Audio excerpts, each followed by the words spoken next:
Blog Talk Radio. Here we go.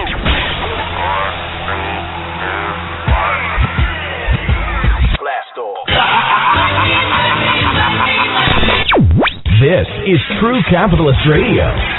True Capitalist Radio. I am your host, the man they call Ghost. The badass of business. Give him capitalism or give him death. That's it. Period. Broadcasting from his Skyline office studios in beautiful downtown Austin, Texas. You sound fruitier than a box of Fruit Loops, for Christ's sake.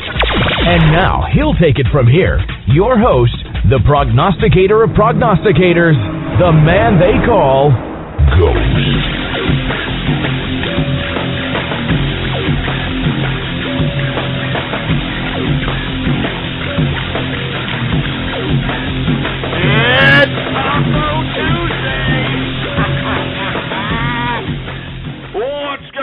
Folks, and thank you for tuning in with me. Jesus Christ, I'm stumbling already on this Taco Tuesday.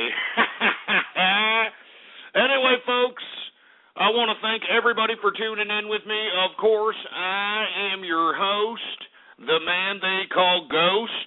And once again, folks, I want to thank everybody for tuning in with me. This is episode number 226. 226 episode for all the folks that are keeping track. And before we get into anything else, I'd like for everybody to please retweet the broadcast, all right? Go to the social networks, go to the forums, go to the blogs, and spread it around like wildfire. And let everybody know that True Capitalist Radio is in effect and in the house. And, of course, for all you fat jelly-ass bones that are too goddamn lazy to open up another freaking window in your browser, we got all kinds of little buttons underneath the player right in front of your fat, filthy face. All you got to do is click them, for Christ's sake. We got Google Plus buttons, Facebook like buttons, retweet this button, share this buttons. Use and abuse those freaking buttons, baby, all right? It's just a freaking click, for Christ's sake. Jesus Christ. Anyway, folks, I thought the markets were going to somewhat rebound today, but once again, we got Euro trashed, baby. I mean, aren't you getting tired of being Euro trashed today? I mean, not just today, but every single day here within the past couple of weeks. It's ridiculous. Hey, Europe, socialism doesn't work, all right? It has put your civilization into stagnation. Let me repeat that again. Your socialism has put your civilization into stagnation, and the contagion of that economic effect is rippling all across the pond. Jesus Christ. And why is the European situation have so much effect on the United States and its markets? Because, by God, don't you people realize that our financial institutions are heavily invested in Euro stocks, Euro bonds, heavily invested. And this is why you're seeing all these losses out here. You know, I mean, I don't want to take a trip down memory lane, but do we remember John Corzine in the MF Global situation? Where did he make all his losses as it relates to those misappropriated funds? It was in Europe. I mean, he got Euro trashed before it was cool, for Christ's sake. All right, but truth be told, I doubt that all those billions just kind of miraculously just got lost in bad investments or high-risk investments in Europe. But, you know, it's alleged as far as I'm concerned, but still, I think it's a rather coincidence, you know. But anyway, the same thing happened here recently with the $2 billion quarterly loss for J.P. Morgan. All right, and of course, for you folks that are unaware of what has happened, I mean, Jesus Christ, you must be living under a rock because the media has been utilizing the $2 billion of J.P. Morgan as propaganda to supposedly try to pump more regulation in these financial markets. I mean, you even had Barney Frank over here, Mr. Escort, gay escort service himself out here trying to actually condone not only his Dodd-Frank bill, which was supposed to be in place to prevent these types of supposed losses, but at the same time he wants more regulation. Obama also wants more regulation, for Christ's sake. I mean, this is what has got us here. Don't you people understand that? What was Dodd-Frank put there for if we can't stop this supposed type of misappropriation of funds in high-risk type of financial instruments? I mean, I'm just asking. Now, look, I'm not saying that regulation is the answer. In my personal opinion, it's the investor's problem. All right, if you're invested in J.P. Morgan and you're completely okay with Jamie Dimon being not only the CEO but the chairman of the board, which means he's his own boss, all right, and you can somehow palate that even after he was at the helm of this $2 billion loss this quarter, which, if you look at the books, could extend into next quarter with another $2 billion loss, would make it what was that, a $4 billion loss total? You understand? So, once again, those are the investors' problem. But you know what perturbs me is the fact that our government, this liberal regime, was the one that actually funded and recapitalized these assholes on Wall Street. They recapitalized these ass clowns on Wall Street, for Christ's sake. And now they supposedly have all these Dodd-Frank regulations. They supposedly have all this crap going on that's supposed to prevent this type of stuff. And look, it still happened. Huh? I mean, what does it mean? What does it mean when supposedly regulations were in place? I mean, Dodd-Frank, the Volcker Rule, I mean, all these other regulations. I mean, if you're an independent investor, you know what I'm speaking about. You know what I'm saying? If you're an independent investor that doesn't have $50,000 in your brokerage account in liquidity, you know that you cannot pattern trade, or also known as day trade, in the United States legally any longer, thanks to these regulations that have been put forth by these disgusting bureaucrats that have no idea what the financial game is all about anyway. Yeah, these are the people that are supposedly remedying the problem that caused the economic recession in 2008 with all these regulations, and we're still seeing it. I mean, hello, McFly. I've been talking about this for 4 years, that these two entities, the government and Wall Street, have merged together. And the reason they've merged together is because, hello, they recapitalized the bad investments of Wall Street. Don't you find this paradigm rather perplexing and ridiculous? Because this is an obvious, in my personal opinion, this is an obvious act. I've been talking about this since 2009. I've been talking about this for a long period of time. In my personal opinion, I think that Jamie Dimon and Barack Obama are in on this whole nonsense.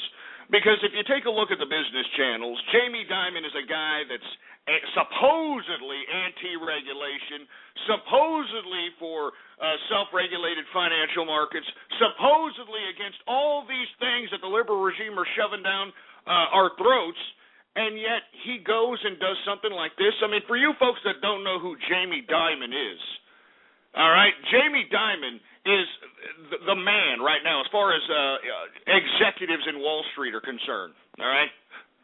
This guy is the man. He's supposed to be the almighty figure out there. I mean, there's no bigger name right now in Wall Street executives than Jamie Dimon.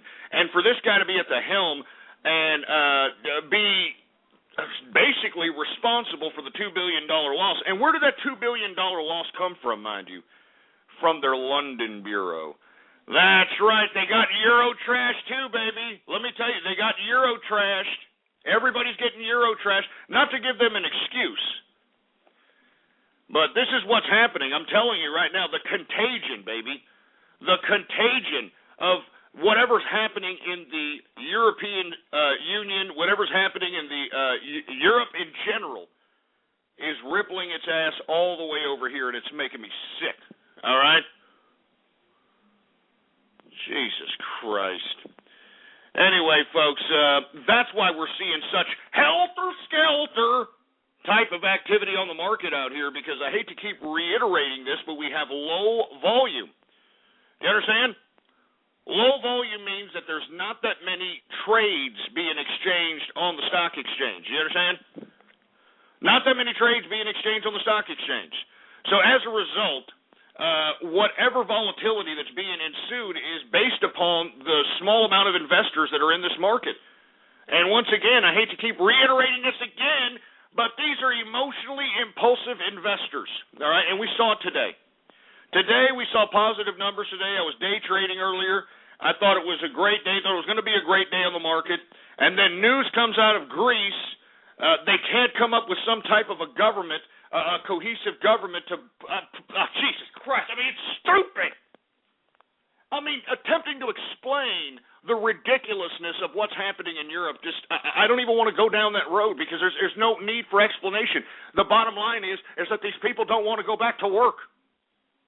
I mean, it's as simple as that. I mean, their socialism has failed, and they don't want to fess up to it. It's like, a spoiled brat that had unlimited amount of funds because mommy and daddy were flipping the bill for new cars and for new clothes, and if the kid wanted these stupid ass hobbies like skateboarding and playing the guitar and all this. I mean, parents gave them everything, and then one day mommy and daddy said, "Son, it's time for your ass to go out and get your job. All right, you have to work." And the kid going ballistic and going out and doing some Columbine, Menendez brothers type crap to their parents because, I'm not going to be able to continue to suck on that teat. And that's what's happening in Europe right now. They cannot believe that their socialism is imploding from within. They cannot believe it. They're in shock. That's why they're freaking out here, for Christ's sake. I mean, do you know what's going on in Greece right now? They're supposedly having democratic elections. They've elected, 8%, 9% of the government are this new, neo-Nazi group, this neo-Nazi party. I'm serious. I'm not joking. This is what's happening in Greece. This is the same people that are sitting here bitching and moaning about how they want, their stupid socialism to continue, and yet they're electing 8% of the government as neo-Nazis out here, for Christ's sake. I think, what the hell is the party's name? The Golden Dawn? What have you guys been reading? Aleister Crowley or something? What is this sick? I mean, this is what's going on out here, for Christ's sake, man. While we're out here living in modernity, trying to, sustain the continuity of capitalism and productivity and means of production, these idiots are like, I belong to the Golden Dawn. I mean, Jesus Christ, you baklava-eating pieces of crap. Hey, Greeks, all right, with all due respect, I mean, stop breaking the freaking china, all right? Stop breaking the freaking plates and bowls every time you have a freaking wedding and going, Oppa! And maybe you need to start realizing that, hey, I need to go back to work now. Jesus Christ, man. I'm sorry if the Europeans are listening to this and taking a little bit of offense, you know what I'm saying? Look, America ain't perfect either, right? I'm not out here, sitting over here saying that America is great, all right? But at the same time, we're trying out here. The capitalists are trying to prevent the American system from going down your direction because we don't want to have nothing to do with it. We don't want a stagnant civilization that, retires at 48, has, 5-hour work days with 3-hour lunches, you know what I mean, 18 weeks paid vacation, pensions that last until you croak. No, this is not what we're about. You get what you put in and you get what you deserve. All right, that's all it's about. That's what it should be about, for Christ's sake. No longer sustaining stagnant people that do not contribute one thing to civilization. The sooner we get that through our thick-ass heads, the better off we'll be as a human race. All right, a human race. Jesus Christ. Anyway, folks, we got Euro-trashed around, 3 o'clock Eastern time, for Christ's sake. Because once again, the Greeks, they can't take their heads out of their ass and come up with a cohesive government that not only can govern them properly, but God damn it, implement some kind of fiscal responsibility. It's affecting, the markets over here, damn it. It's affecting, and not to mention, you've got the situation in the Netherlands that's, precarious. Spain, they're trying to sell bonds in the world market, and the ECB is raising the interest rates on them. You've got Italy that officially announced that they have retracted, 0.08%, as their economy is now an official recession. I mean, this is the contagion that is rippling over here. Now, the thing that was fueling most of the gains for the morning and the afternoon was the fact that you had Germany actually putting up some positive numbers. And you know what? You want to know why Germany is putting up positive numbers as an economy? Because they still believe in work. All right? Can't you Europeans take a little bit of a lesson from the Germans and realize that, the reason that they're able to buy up your country with bailouts and basically own your country at this point in time is because they still produce things that the international community consumes? Don't you understand that? I mean, how hard is this for you imbeciles out there in Europe to understand this? All right? Jesus Christ. Anyway, let me continue. Let me start the markets. I'm just telling you why we're seeing such negativity. I know I've been gone for some time, and we have retracted. The reason we've retracted, folks, we're being Euro trashed. All right? Thanks, Europeans. We really appreciate it, for Christ's sake. Jesus Christ. Why don't you get up off your ass and invent something? How about that? Why don't you contribute to human civilization, for Christ's sake? And look, I don't mean to lump all the Europeans into one category, because I know for a fact we have capitalists within the socialist cesspool that is Europe. But by God, these capitalists, we got to help Europe become capitalist. That's all I'm saying. I mean, we got to help them break that ridiculous childlike cycle of accepting socialism. That's all I'm saying. We got to do it with propaganda. We got to do it with something. Jesus Christ. I mean, look at the markets, man. If you don't believe me, look at these markets. Okay, Dow Jones Industrials today, even though we saw positive numbers, I mean, I saw it as high as, 60 points on the upside? Well, we closed 63.35 points down on the day. 63.35 points down on the day, a percentage decrease of 0.50%. Closing out the Dow Jones Industrial at, Jesus Christ, 12,632 points for the Dow Jones Industrials? I mean, good God. Oh, Jesus Christ. I mean, give me a break. Dow Jones Industrials at 12,632, man? Freaking Euro trashed, man. Oh, Jesus Christ. And look, the S&P 500 didn't pan out fairly well either. It was down 7.69 points, a percentage decrease of 0.57% on the day. Closing out the S&P at 1,330.66 points for the S&P 500.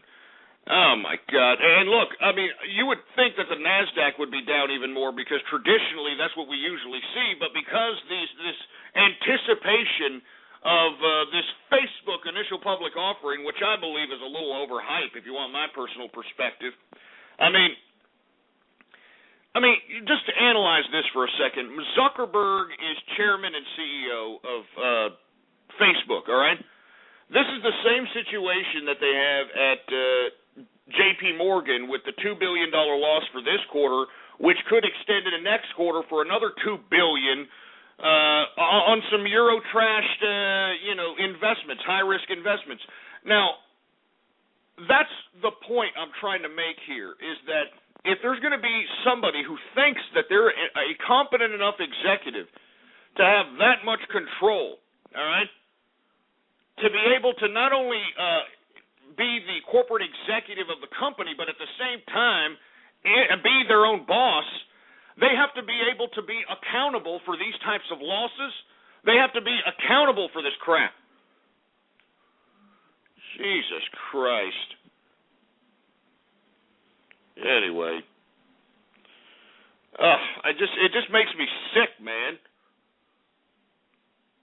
I mean, what is Zuckerberg going to do? He's the chairman and the CEO. You know what I mean? Don't you think there's some sort of conflict of interest? And who allows this, really, to be honest with you? The stockholders. The stockholders, allow this to happen. And this is why if you're a stockholder of a company, man, you should call, investor relations. You need to be highly active in your company, especially if you're a long-term investor. You know what I'm saying? I mean, this is not a joke here. Because you can't allow these freaking corporate CEOs that are their own boss because they're their own chairman of the board. You can't let these idiots run amok, man.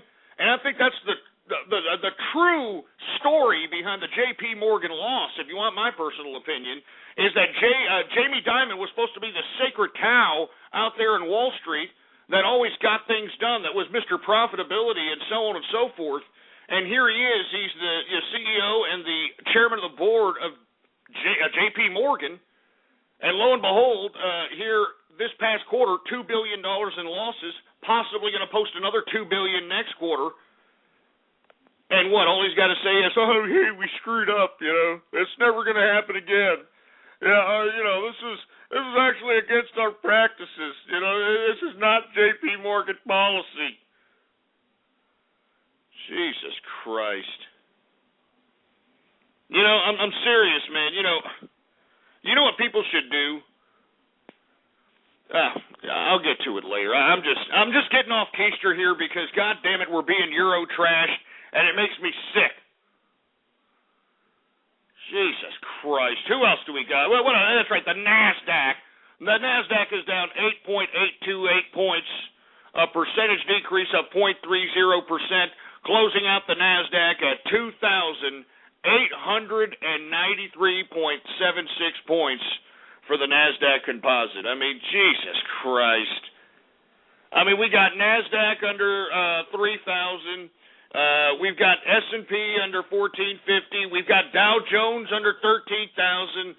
Freaking Euro trashed, man. You know what? I need a drink. You know what? Give me a beer. I want a beer. Give me a freaking beer. A freaking beer up in this joint, for Christ's sake, man. We're being Euro trashed.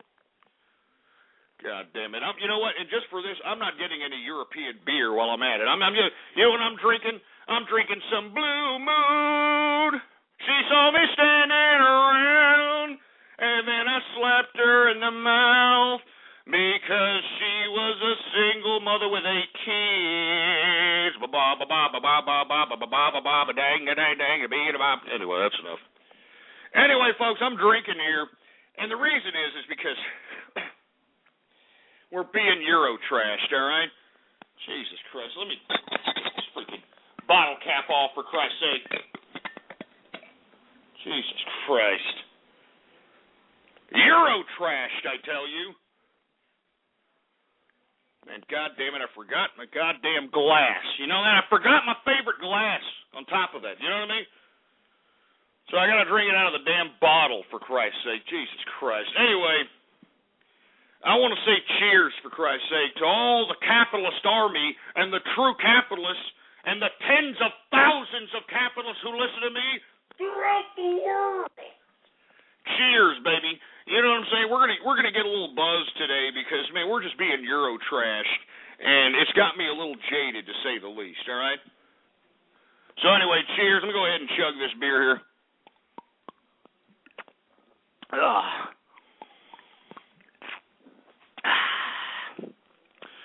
Oh, man, that's some good stuff right there, baby. As a matter of fact, it's a spring blonde wheat ale for all the folks that are the beer connoisseurs nowadays.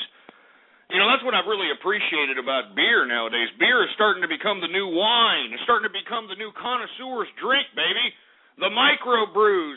The rise of the microbrew, baby. As a matter of fact, if you know any microbrews, if you know anybody who's trying to up and come their own freaking beer, for Christ's sake, let them know about this show. Tell them to send the True Capitalist Radio broadcast a couple of cases of that crap, and we will critique it right here live on the broadcast, baby. The rise of the independent brewmaster, baby. I love it. Now, granted, I know that Blue Moon got bought out by Coors, but still, it's still American at least. At least I'm not drinking any of that European beer. That's contributing to Euro trashing my stocks, for Christ's sake. Jesus Christ! And here we go. We got people tweeting at me that I'm you're an alcoholic, Ghost. You need to stop drinking. Shut up. I mean, don't you idiots understand that I am a connoisseur, all right? I'm a connoisseur, baby, you understand? I go out and I appreciate the different nuances of the spirits and libations. And for you idiots to make this assumption that I'm some sort of an alcoholic because I appreciate some decent tastes of spirits and libations, you don't know your ass from your elbow. All right? You go out there and do whatever the hell it is you do. I bet you most of you idiots that are calling me an alcoholic are addicted to either some painkillers, you're smoking those cancer stick cigarettes that got all kinds of carcinogens and who the hell knows what else. You know what I mean? You're out there, probably participating in emotional vampirism. You know what I'm talking about, emotional vampirism. That's probably the biggest drug in America today, emotional vampirism. Can you believe this crap? The ability to just juice the emotion out of any situation out here for the sake of any reason. It's sickening, man. Anyway, just for all you idiots that are calling me an alcoholic, shove it up your ass, and I'm taking another chug. How about that? Cheers to the capitalist army, baby. Good stuff, good stuff. Anyway, we need to go through the Euro markets, even though I don't want to, because they've been Euro trashing. They've been Euro trashing the goddamn American markets. But let's get to them, shall we? Oh, yes, the FTSE 100, yes. The FTSE 100 is down 27.90 points, a percentage decrease of 0.51%, closing out the FTSE 100 at 5,437.62 points for the FTSE 100. And, of course, for the DAX index, for our German brethren, Schlagen, Volkswagen. The DAX index is also down 50.91 points, a percentage decrease of 0.79%, closing out the DAX index at 6,401.06 points for the DAX index. Oh, man, we got Euro trash right in midday, man. Everything was going great, and then these idiot Greeks out here with their, Jesus Christ, you understand, these Greeks, man, they're starting to piss me off. I'm not trying to make it some culture or race-related concept here, but hey, Greeks, take your heads out of your ass, all right? Take your heads out of your ass. Jesus Christ, you stupid, ungrateful people over there. Anyway, let's get to the commodities, shall we? Energy, all right? Brent crude, all right, is up today, believe it or not, 19 cents, a percentage increase of 0.17%, closing out Brent crude at $111.76 per barrel of Brent crude oil. Gasoline up very modestly today after seeing decreases in these markets, up 75 cents, a percentage increase of 0.08% on the day. Heating oil futures are down today, 24 cents, a percentage decrease of 0.08% on the day for heating oil. And man, natural freaking gas, baby. I mean, it's going up and up and up. Ever since I called the bottom, baby, it has gone up and up and up and up, baby. Once again, natural gas up today, 9 cents, a percentage increase of, get this, 3.70% on the day for natural gas. It's a shame that I didn't, invest more on this play. I mean, the reason I made the prognostication is because, I did make some plays on this, but I wish I would have made some more. I'm not a natural gas investor, folks, all right? I mean, I've never been one to basically pay attention to this sector. I mean, to be honest with you, the only natural gas that, I really knew about was this right here. This is the only natural gas I knew about. That's the only natural gas I knew about, for Christ's sake. But hey, I don't mean to be tooting my own horn here, but beep, beep, all right? Because let me explain to you this. I called the bottom on this goddamn natural gas market, and that's all I got to say, all right? Let's move on, all right? Let's move on. Oh, Jesus Christ.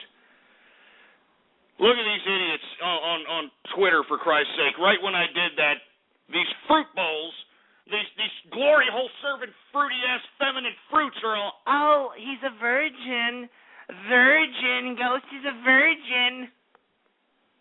You sick bastards. You know what I mean? You know what I mean? You sick bastards. Oh, my God.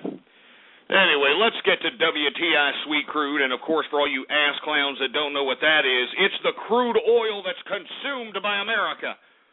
All right? And let me explain something to you, all right? Let me explain something. Even if you don't know anything about the markets, even if you don't care about the markets, the price of this commodity should concern you, because not only does it dictate how much you're going to pay at the pump, but how much you're going to pay for prices for goods at the supermarket, goods at the shopping mall. Because as I've stated, those products have to get from point A to point B, and they use some mode of transportation to do so, and that mode of transportation utilizes petroleum to fuel the transportation. So as a result, if there are high costs in WTI sweet crude, then those costs are henceforth going to be relayed to the consumer. All right, and that's why you see so much goddamn raising sometimes miraculously. You know what I'm saying? Raising in prices, raising in gasoline prices, so on and so forth, all right? Anyway, let's get to WTI. It's down today, and why has it been down? Because OPEC, the Arab oil-producing cartel, has been so generous to the West. I mean, I've alluded to this on the past several shows that I wonder if Barack Obama and OPEC have some sort of a deal going on. I mean, coincidentally, this is an election year, 2012 presidential campaign, and they've been utilizing. I mean, I'm talking about the right, have been utilizing the heightening gas prices as substance against the president, and then miraculously, OPEC decides to be hospitable and, for some reason, not just hospitable, but just generous. And OPEC is never generous, all right? I mean, if you take a look at traditionally, and for you folks that don't know what OPEC is, please, you need to search for it, all right? You need to search for it, for Christ's sake. OPEC.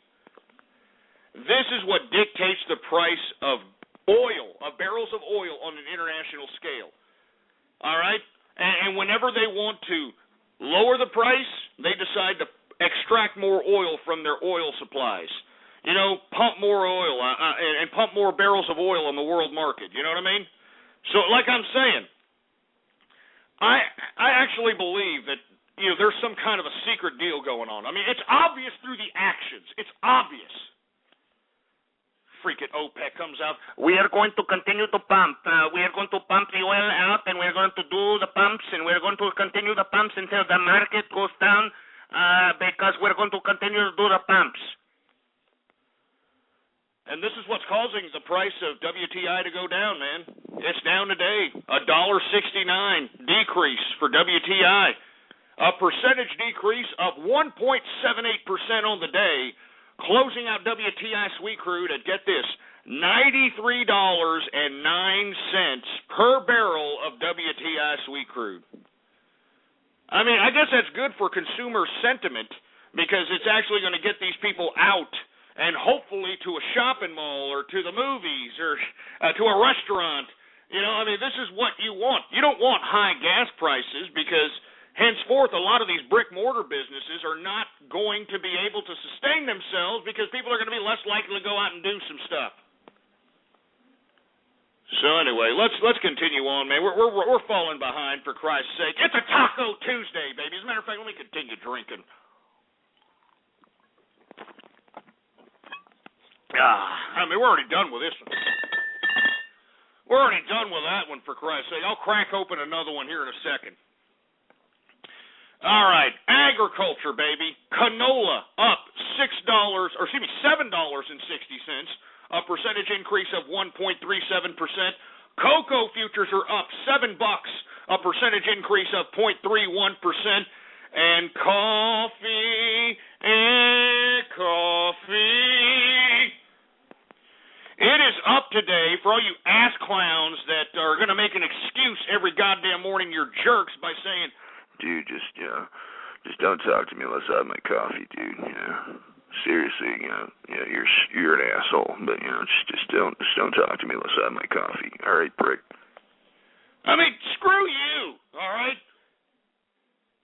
I mean, I'm sick and tired of people that use that as an excuse for being jerks in the morning, for Christ's sake. You know what? I want coffee prices to go up and up and up and up. Because I don't drink coffee. I don't drink it. I don't need coffee, baby. I'm naturally energized every single day that I wake up. I'm naturally fueled to get up. And you know what fuels me? You know what gives me the energy to keep going 10, 15 hours a day on 4 hours of sleep? The love of the money, baby. Generating capital, obtaining assets. That's what fuels my energy, for Christ's sake. I don't need no freaking coffee. Good Lord. Anyway, coffee is up today, and I'm glad it's up. Should go up more. Coffee is up 45 cents, a percentage increase of 0.25% on the day for coffee. So shove it up your ass, you Juan Valdez butt lovers. Anyway, corn, Jesus Christ. Here we go. Corn is up today. I mean, good God, did anybody see the spike in corn? Up $14.25, a percentage increase of 2.44% on the day. Oh, my God. I mean, that's the last thing we need is corn to go up, because not only do the ears of corn go up, corn cobs and that sort of thing, but as I've stated a long time ago and lots of times on this broadcast, you need to look at the ingredients of things that are packaged and bottled and canned and take a look at if a component called high fructose corn syrup is a major ingredient within whatever good you're consuming, because high fructose corn syrup, folks, is a sugar substitute. Why don't we put regular sugar in these mass quantity-based, things that call for it? Well, because sugar is not made in America, or at least the amount of sugar necessary to suffice these mass-produced goods is not produced in America. So what do? They refine corn into high fructose corn syrup and utilize it as a sugar substitute. Henceforth, that's why you see it so predominant in ingredients everywhere. So whenever you see an increase in corn, you're going to see an increase in all these things that utilize this as a component. All right? Anyway, it is up $14.25, a percentage increase of 2.44% on the day for corn. Cotton is also up today, 34 cents, a percentage increase of 0.43%. It sure as hell ain't going to stop these fruit bowls from wearing this over-feminized 1978 underground San Francisco attire that they're sporting out here, for Christ's sake. Anyway, wheat is up also $13, a percentage increase of 2.12% for wheat. Sugar is up today, 13 cents. A percentage increase of 0.64% on the day. Soybean is up $26, a percentage increase of 1.87% on the day. And it looks like that Quaker Oats happy ass has something to be happy about today, because oat futures are up $1.75, a percentage increase of 0.53% on the day. Soybean futures are up 17 cents. And good God, with the freaking wool futures. I mean, have you seen the wool futures? They are down $1 today, a percentage decrease of 0.08%. So it looks like the bull-nosed bull dykes did not come out to see the freshly cut pieces of wool, because wool is down today. Good God. Anyway, let's get to the metal. The metals! Let's get to the goddamn metals! You know, we're not seeing any kind of investor, continuity or traditional investor approach to this market. Because traditionally, whenever you see decreases in equities, you would see increases in metals, or at least increases in bonds, increases somewhere, although we did see some green, as you heard in the agriculture commodities. But, I mean, losses for the day for metals, I mean, it doesn't make any sense, man. Can you investors take your goddamn heads out of your ass? I mean, it doesn't make any sense. Equities down, metals down. And what's the basis for this? I mean, what's the investor thinking when selling off in the metals market? Oh, look, our governments are finally starting to curb their overprinting of our monetary system. And look, they're actually cutting the deficit spending, and they're actually broadening the base of taxes, which will actually bring in some validity back into our dollar, and as a result, bring down the cost of commodities such as gold and silver. No, there's nothing of the sort happening like that, you idiots. So why exactly is this happening? I have no idea, I have no idea, for Christ's sake, because, we got a pussy-whipped investor community, all right? That's what's causing this helter-skelter situation out here in the markets. But let me tell you something. Our government is not stopping its spending. It's growing bureaucracy. It's growing totalitarian tentacles. All right? It's expanding its war efforts. I mean, we heard about, last week I talked about how the troops are sending, or the United States is sending troops into Yemen. They're doing Predator drone attacks in Somalia, Pakistan. They've extended their military assets in Afghanistan. They're hooking up the Libyan rebels in Libya. I mean, they're going on the hunt for Joseph Kony in Uganda. I mean, come on, man. I mean, who's paying for this? We're paying for it. And if we're paying for it, well, then obviously there's going to be an extension of debt. And if there's an extension of debt that's more than anticipated, it is going to deplete our monetary system. Jesus Christ. I tell you, man, this world has just gone straight dumb. You know what I mean? This world has just gone straight to hell, and it's dumb, it's pathetic. I mean, that's why sometimes I don't do this broadcast.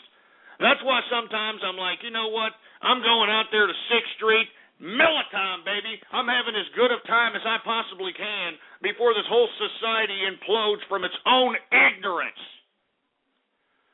Jesus Christ, where's my beer? More beer, for Christ's sake. I'm getting freaking jaded, man. I mean, I'm depressed. I need some more beer here. Give me another beer, for Christ's sake. God damn it. Sick of this goddamn crap, for Christ's sake. Let me pop this freaking bottle cap off, for Christ's sake, man. Get it off. Jesus Christ. I mean, I'm serious, man. I'm depressed. I mean, how can one not be when you've got so many sour scowls looking at those that feel that they're more successful than them, huh? I mean, what are these people that are supposed to be the Poe in America so envious about? When in actuality, they're given everything on a monthly basis via our tax dollars, the capitalist tax dollars. It's disgusting. It's ignorance. It's pathetic. And it's disgusting. And that's why I do this broadcast, because I know that there are people that feel the same way I do. Whenever they're going into a shopping mall and buying themselves nice food, steaks, high-priced items, they're looked at cross-eyed by all these sour scowls because, it's not fair that they get to eat steak, they get to eat the great food, and I got to sit here and eat ramen noodles. Well, top titty that you've got to eat ramen noodles, all right? Maybe if you stop spending money on your goddamn apps, Angry Bird apps, and Androids, and iPhones, and iPads, and plasma screens, and all this other crap, Coach purses and Dolce & Gabbana glasses and all this other crap. maybe you'd be able to feed your fat, jelly, disgusting, overgrown, muffin-looking ass. Jesus Christ, man. Can we get some consistency around here? Anyway, copper, all right. Copper is down, of course, because we saw the equities markets down. It's down $5.80, a percentage decrease of 1.63% on the day. Gold is down today. Jesus Christ, $17.20, a percentage decrease of 1.10% for gold. Jesus Christ. Closing out gold at $1,543.80 per troy ounce of gold. And son of a bitch, did you see silver, for Christ's sake? I mean, get this.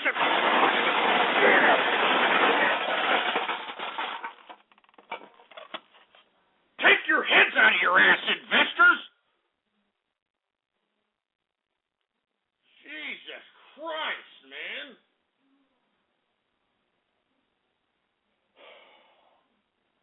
I don't know what's going on here. These investors are a bunch of idiots. I don't know. Give me the mic. Give me the freaking mic, for Christ's sake, man. Have you all seen silver, for Christ's sake? Silver is down 67 cents, a percentage decrease of 2.37% on the day. Closing out silver at $27.68 per troy ounce of silver. I mean, gee.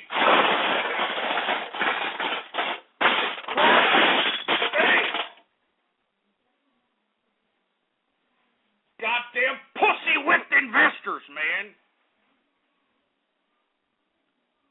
Pussy-whipped investors. I mean, good God. Jesus Christ, it makes me sick. Oh, my God. Give me the mic. Give me the freaking mic, for Christ's sake. We're running out of time here.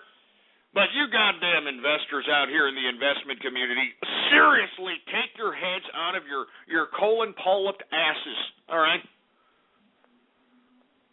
Jesus Christ. Anyway, regardless, I'm buying even more silver at this rate. Are you kidding me? I mean, not only does silver have a better rate of return as far as a metal is concerned, but there's not that much of it. And on top of which it's an industrial component that's utilized in a lot of different electronics and durable goods also.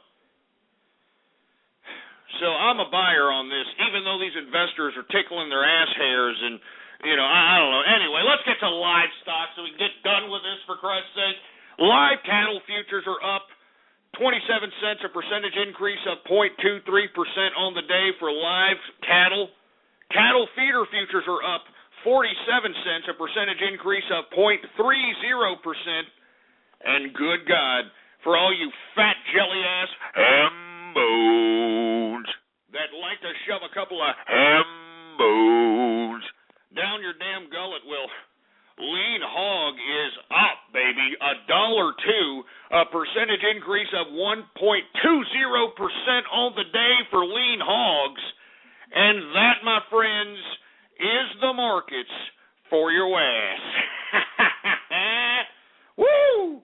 Man, we are so beyond time, man. You know what I mean? We are so beyond time, for Christ's sake, and my apologies, but goddamn, it's a Taco Tuesday. Oh, my God. Hey, engineer, you happy? Are you a little giddy about a Taco Tuesday?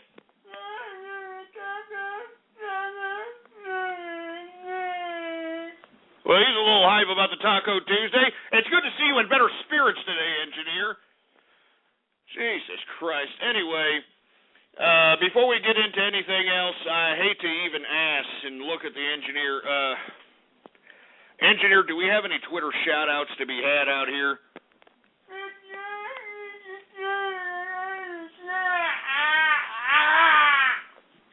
Well, according to the engineer, we do have some Twitter shout-outs to be had. And, of course, if you want a Twitter shout-out right here, right now, live on the True Capitalist Radio broadcast, all you've got to do is tweet at me right now, Ghost Politics, all one word, no underscores.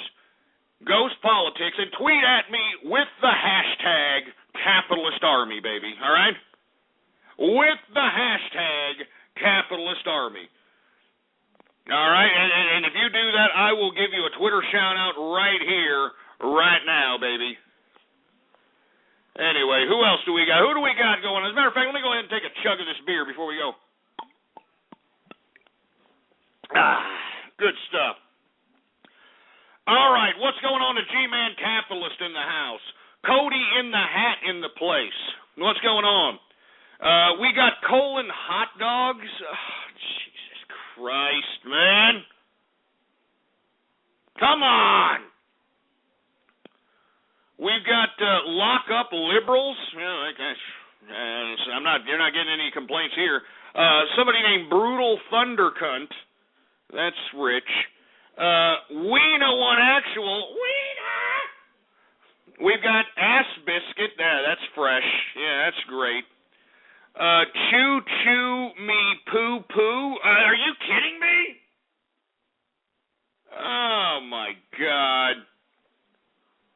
What's going on to Vetaforum Wars and everybody that's in the Capitalist Army chat room right now? Much props, baby, to the Capitalist Army. Who else do we got here? We've got I Heart Eurotrash. Yeah, I bet you do, you fruit bowl bastard. We've got Juan GTA 11-7. Who else we got? We got Colon Burgers. Jesus Christ, man.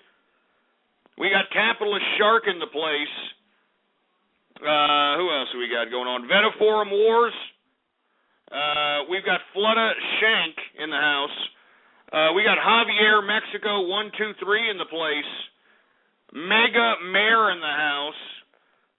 Who else do we got going on over here? I mean, Jesus Christ. Once again, if you want a Twitter shout-out, tweet at me right now, Ghost Politics, all one word, no underscores, and tweet with the hashtag Capitalist Army, baby, all right?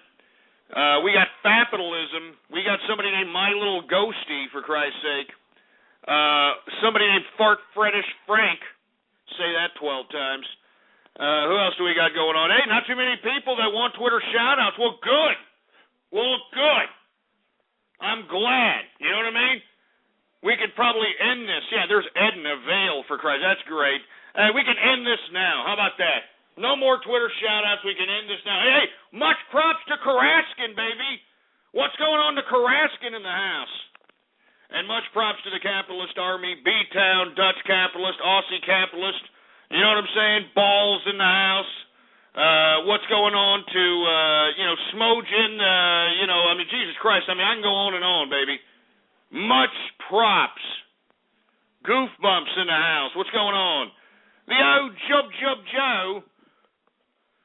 You know what I'm saying? What's going on to the Trixie? French doors. French doors. What's going on to John the Sponge, Inadequate Capitalist, Regular Capital? What's going on, man? Capitalist Army in full effect, baby, on this Taco Tuesday. Woo! Oh, my God. Anyway, that's enough. I don't want to you see, here's Colon Tenderizer, the Whore Master. We don't want to. Flamin' Nipple Chop. There's a name from the past, huh? Old Flamin' Nipple Chops. All right, that's enough, for Christ's sake. We're already way ahead on time, for Christ's sake. I didn't mean to, expend so much damn energy and time on the markets, but by God, we are being Euro-trashed. Anyway, let's go ahead and get into the first segment of the broadcast.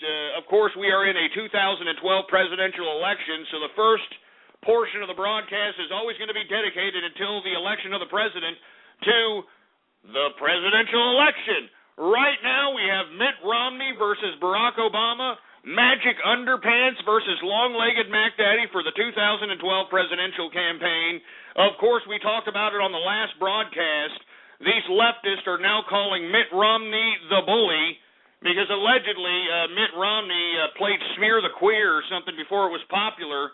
And I don't know, allegedly he targeted gay people, which I didn't realize there were so many gay people that were out and about and, queening out there during the time when he was going to school. Remember, this guy is 65, So I was unaware that gay people were out there, queening out, going out there, being flamboyant and that sort of thing.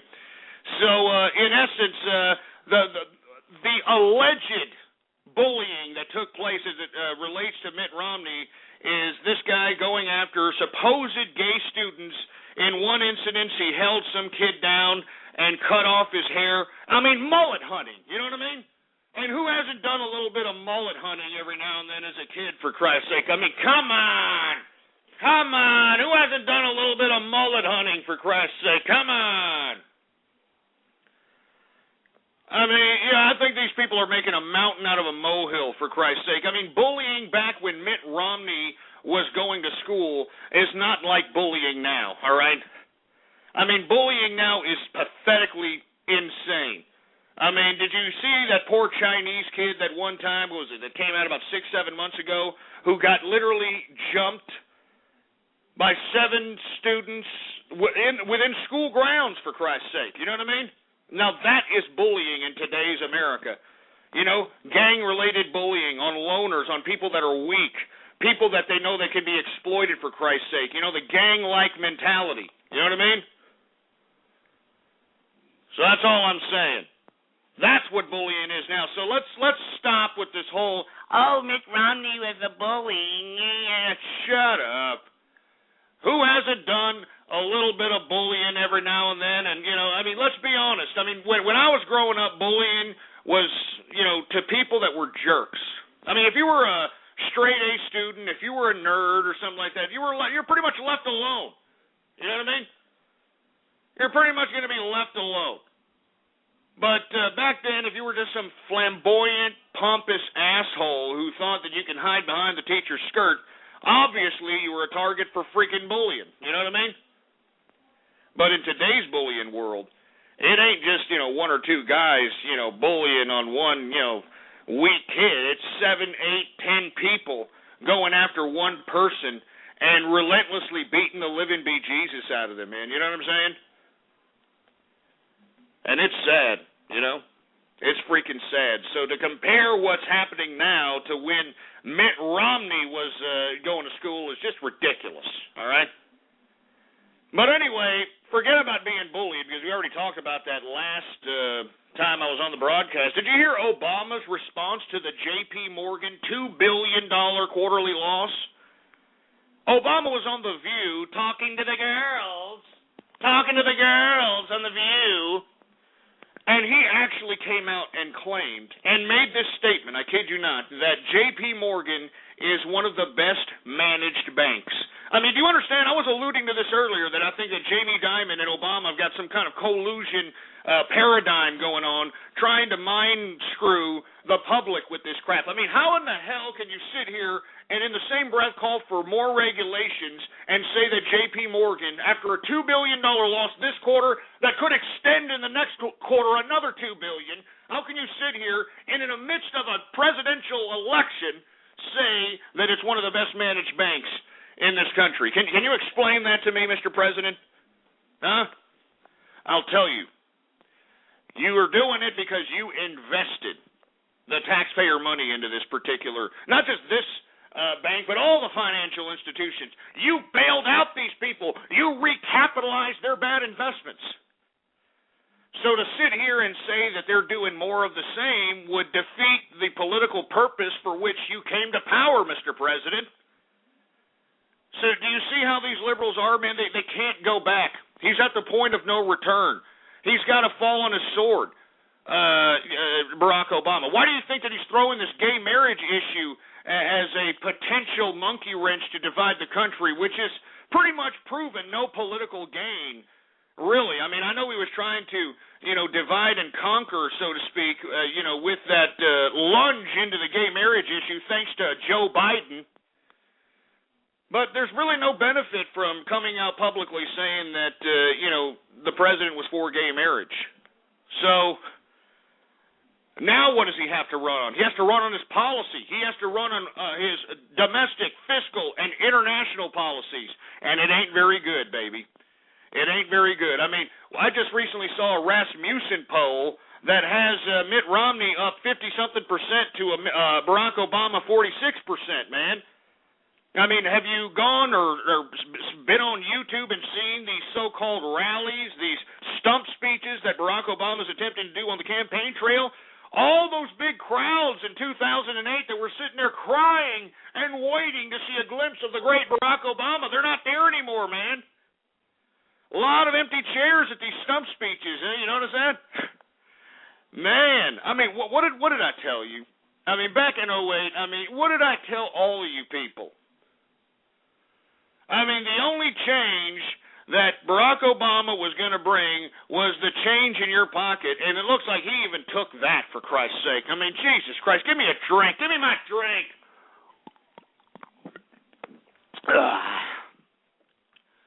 Anyway, we are now into the second hour of the True Capitalist Radio broadcast, and of course, I am your host, the man they call Ghost, and once again, I want to thank you very much for tuning in with me. Before we get into anything else, I'd like for everybody to please retweet the broadcast, all right? Go to the social networks, go to the forums, go to the blogs, and spread it around like wildfire. And let everybody know that True Capitalist Radio is in effect and in the house. All right, and of course, for all you fat jelly-ass hambos that are too lazy, that are too goddamn lazy to open up another freaking window on your browser, we got all kinds of little buttons underneath the player right there, right? We got Facebook like buttons, Google Plus buttons, retweet this buttons, share this buttons, use and abuse those freaking buttons, baby, all right? It's just a freaking clip, for Christ's sake. Jesus Christ. Anyway, folks, and I'm not doing, no, all you people on Twitter, shove it up your ass. I'm not doing any more Twitter shout-outs. You already screwed it up. You already all screwed it up, for Christ's sake. As a matter of fact, I'm going to keep drinking, for Christ's sake, because I know you idiots are going to ruin my Taco Tuesday here. Watch, I'm going to take some calls here in a second and see if anybody has any opinion about Magic Underpants versus Long-Legged Mac Daddy. And watch, we're going to get nothing but a bunch of mindless, imbecilic, banter, sentence fragments-ridden idiots or morons that are going to be playing clips of other people's work. Jesus Christ. Let me go ahead and take, I'm going to chug this second beer. 2 bottles of beer down on the wall, 2 bottles of beer. How many bottles of beer can we drink at the end of the show today?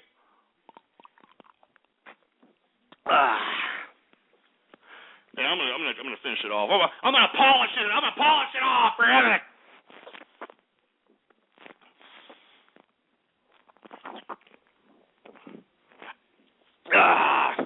More beer.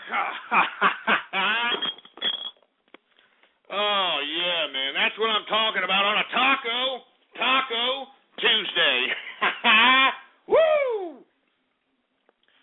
Oh, my God. Let me tell you something right now. I'm giddy on this Taco Tuesday. Even though we're being Euro trash, I'm giddy. Anyway, let me open up another bottle of beer. We're going to take your calls. And I want you to have a genuine, opinion. A genuine damn opinion about Barack Obama or Mitt Romney, all right? I mean, this is serious business, all right? Get this goddamn... Get it off. This is serious business here. And now that I've got my other beer, let's go ahead and take some calls here. 646-652-4869 is the number to call. Once again, Magic Underpants versus Long-Legged Mac Daddy. All right? Now let's go ahead and take some calls right now. Once again, I want to tell everybody, please prepare yourself. Prepare yourself, for some potential prank calls up in here, because I can already sense that we're going to get some disgusting, despicable scoundrels, for Christ's sake, all right? Jesus Christ. Anyway, let's go ahead and take some calls here. 646-652-4869 is the number to call. We have area code 478. What do you think about Magic Underpants or... Ghost, baby, can you hear me? Yeah, I can hear you. What the hell are you doing? Oh, we just, we sitting here, we chilling at church. It's the 50th anniversary of the church's opening, so we having a special Tuesday service, Ghost. But you're at the church right now? How the hell? Why are you at church right now? You're a disgusting degenerate that smokes marijuana and cheats the government. I mean, what makes you so pious? Hold on. Here comes the collection plate. Pookie, grab that 50. Yeah, good job. All right, I'm back, Ghost. What's going on? Rob from the collection plate? What are you talking about? What you talking about, Ghost? That money's there for the needy. With Mother's Day and everything, my EBT is spent down. I have no money. I got no food in the fridge. That's what that money's there for, Ghost. It's to help the needy. Oh my God! All right, we get it. All right, why are you calling? What's the point here? And why are you calling from church? Oh, I'm just watching these niggas. They can sing it. They sing it so well, Ghost. I thought I would spread it to the community. Y'all need Jesus in your life. I'm actually, I'm about to sit down. I got my 50. You know what I'm saying? I got my $50. I'm about to walk out the front door. Me and Pookie about to go grab a sack, Ghost. Oh, jeez, get this sick son of a bitch, get this blasphemous piece of crap up! Jesus! Get him off! Jesus Christ, did you hear that stupid sorry sack of soulless crap? He's going into a Pentecostal churches and ripping off of a freaking collection plate. I mean, good God! Jesus Christ. Do you see what's happening here in America, folks? Do you see what... Give me the mic. Do you see? Did you hear that for yourself, folks? This is the new junkyard America that has been implemented within the past 4 years, thanks to Barack Obama. Individuals like this that have no shame from collecting the government entitlements, that have no shame from stealing from pious people, that have no shame at all, for Christ's sake. This is the basis of American society. And why it's so hard for you idiots to contemplate this through your thick, disgusting, stupid, soulless heads. It's beyond me. I mean, I've stopped trying to figure out what's going on in those disgusting, despicable noggins, for Christ's sake. But good God, this is the new junkyard America that we're living in, for Christ's sake. This is the new shitbag America. Good God, that was a disgusting display of just ignorance, thievery, ghettoism, ungratefulness, moocherism. I mean, Jesus.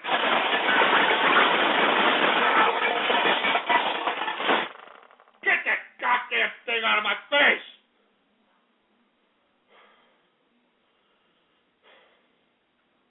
I knew something like this was going to happen, man. I knew it. I knew it.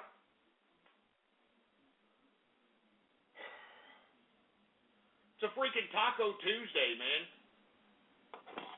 Give me the mic. It's a freaking Taco Tuesday, man. Enough of this. I don't want to go through this again, man. This is why I don't come up on this broadcast on a frequent basis, man. I mean, we got serious issues to be discussing here in America. I mean, we were in a 2012 presidential campaign. Good God. I'm going to take one more caller on this subject, and if they act a fool, we're moving on to something else. I'm not going to sit over here and be made a fool out of anymore, man. You understand that? I'm not going to be made a fool out of out here. Jesus Christ. Area code 518, you're on the horn.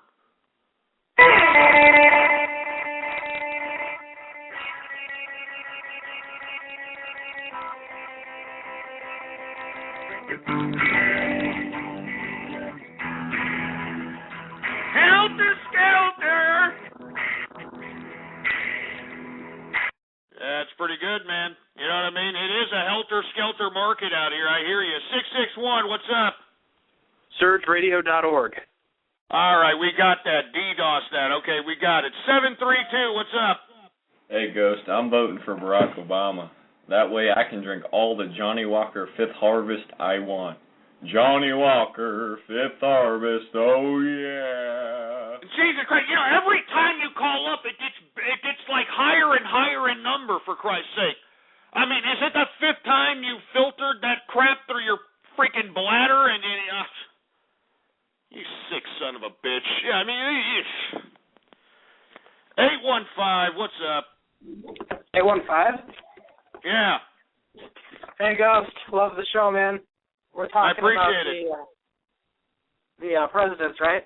Yeah, we're talking about the presidential campaign, man. You got any opinions about it? Excuse my language, I think we're fucked either way, really. It's not much we can do to get ourselves out of this now. What do you mean? Like, out of what? What do you mean? I mean, explain. The debt. How much are we in debt right now? We're over $15 trillion in debt. How the hell are we going to get out of that? Well, I mean, not under the current climate that both these candidates are preaching, I mean, we definitely need to broaden the tax base while at the same time spawn economic productivity to gain more taxpayers because, we got more people mooching off of the government dole than are actually paying into the tax code, Yeah, people are, what disgusts me? They shut down the shuttle program so we'd have more money in our government, when welfare is probably a few hundred times more expensive than that. Well, I can agree to that, but let's be honest. I mean, NASA hasn't done a goddamn thing for us, all right? NASA has been one of the biggest wastes of money on the face of the planet. I mean, what have they done exactly besides put satellites in space that make Big Brother government monitor us that much better? I mean, that's all NASA has done. Have we colonized the moon? No. And if you want my personal opinion, I don't even think we've gone to the moon, all right? I mean, I'm not trying to sound like some conspiracy theorist here, but I'm not stupid, NASA, all right? I've seen those pictures, all right? All that crap, the moon pictures, it's nothing but Nevada, all right? I've been to Nevada, I've seen it, and that's nothing but Nevada, NASA, and I cannot believe that you pull the wool over the eyes of the American people, but of course the American people are too stupid to realize that, hey, the moon landing, it ain't real. Nothing but Nevada. Jesus Christ. But, I mean, if we really went there, why haven't we colonized that son of a bitch, Why haven't we extracted any kind of natural resources out of the moon? Why haven't we used the moon as a launching pad for other space voyages, for Christ's sake? Jesus Christ. And look at all these people like, no, the moon was real, Ghost. Oh, yeah? Why? Because you saw the pictures of Nevada? And you didn't even see the real pictures of the moon landing. You know what you saw? You saw a film of the film of the landing. Jesus Christ. Makes me sick. You know what I mean? I'm glad NASA's being cut. I'm glad it's being cut. You understand? I mean, every time they interrupt broadcasting, interrupt programming because, oh, look, a Mars probe is about to land on the planet Mars, and we're about to see the first pictures of the Mars rover, or whatever the hell it is, and then when we see it, it's nothing but rocks. Here we are, we're expecting to see something that's going to enhance human enlightenment. It's nothing but a bunch of freaking rocks, for Christ's sake. It looks like the Mojave Desert or something. I mean, get the hell out of here. Do something, NASA. Trillions upon trillions of dollars being wasted on your ass, and you've done nothing. Anyway, I've had about enough of talking about, the presidential campaign. It looks like you people don't give two rat's asses about it anyway. But anyway, I mean, my personal opinion, let's end the madness and do something else is what I'm saying, all right? I mean, Barack Obama has been a complete and utter failure. He's thrown America back about 100 years on the international scene out here. Nobody's respected us. Iran's hacking our freaking Predator drones out of the sky. You know what I mean? People are thumbing their nose in our faces, for Christ's sake. Nobody's respecting America. And we have Mr. Yes We Can to thank for that. So enough with the madness. Let's stop it already. Stop it. Let's stop. Anyway, let's go ahead and continue going. Let's talk, since we're talking about misappropriation of funds in the J.P. Morgan $2 billion quarterly loss that was recently posted, let's talk about government misappropriation of funds. Did you hear what's happening in California? Oh, man. This Jerry Brown, the savior of California, right? Well, this guy, believe it or not, actually proposed what was it? No, I'm sorry. How much was the budget? Hold on. Let me get you the exact number here, because what's unfortunate is that he proposed a state projected deficit of $9 billion. All right, of $9 billion that was predicted in January, but instead it is now $16 billion.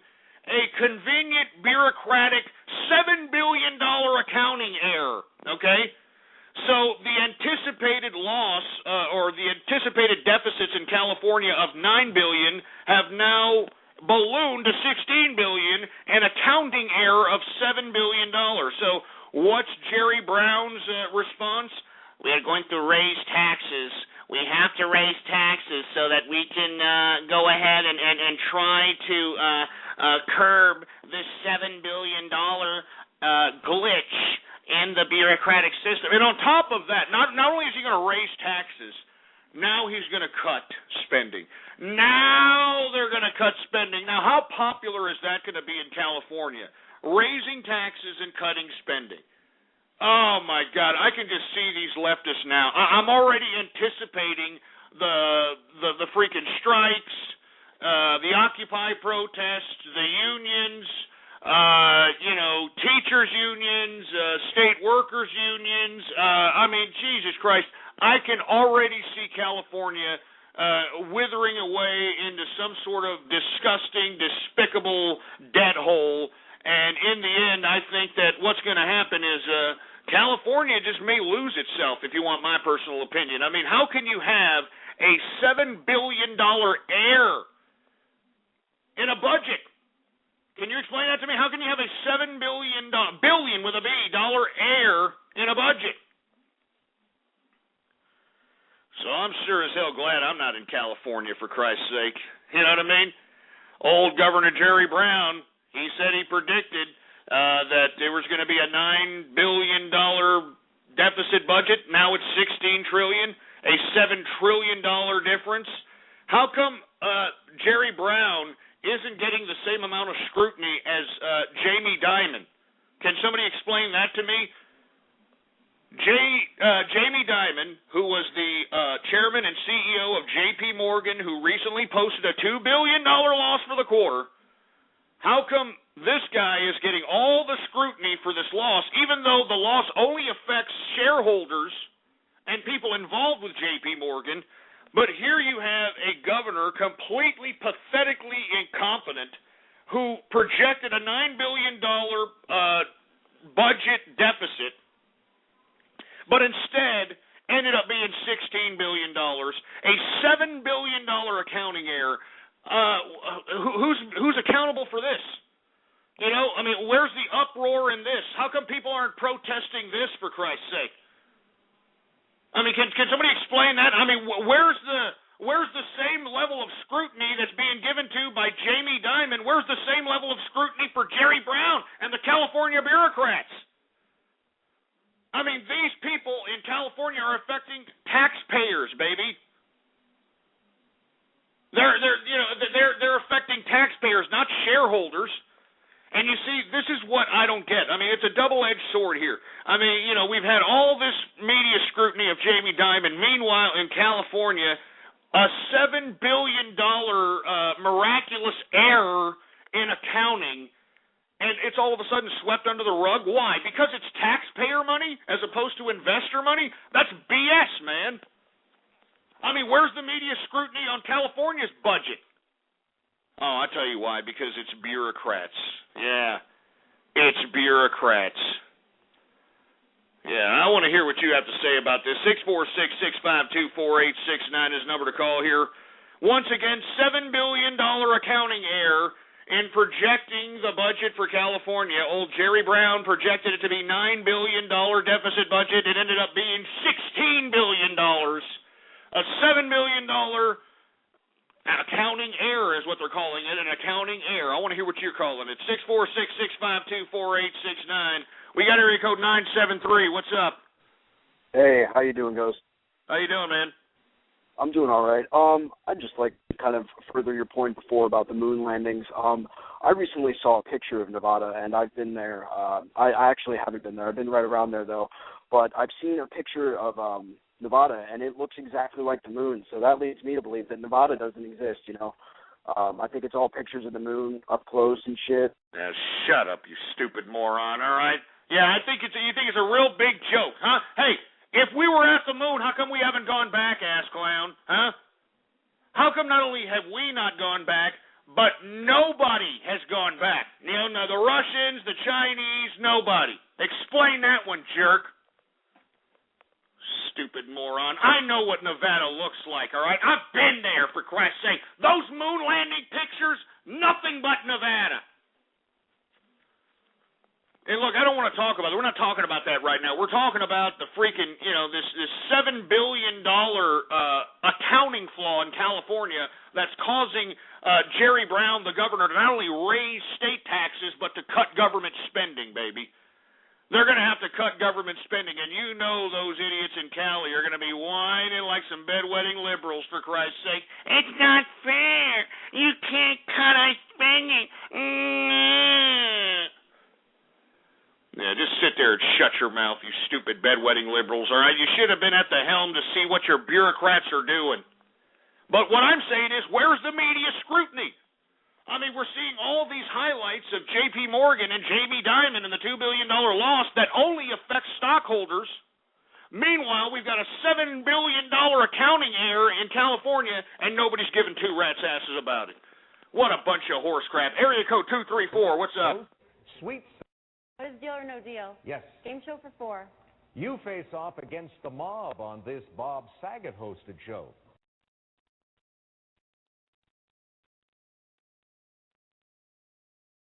I mean, what was that exactly? Their fruit bowls. 567, what's up? You're too slow. You're too slow. You're too slow. You're too slow. You're too slow. You're too. Shove it up your ass. I mean, what was that? What is this supposed to prove, for Christ's sake, all right? We're talking about California. They're about to implement austerity measures upon the government, upon the bureaucracy of the state government of California, and I cannot wait to see all the protests and all the uprising from all these unions and all these people that are going to be affected by these cuts, and not to mention the raising in state taxes, baby. I'm telling you right now, you know who's going to be the new Hollywood? Austin, Texas. Woo! Let's see, who else? We got 214. You're on the horn. How many dead niggas are inside your melting pot of friendship? Hey, how about if I give your number out for being a racist prick? How about that? How about that? Hey,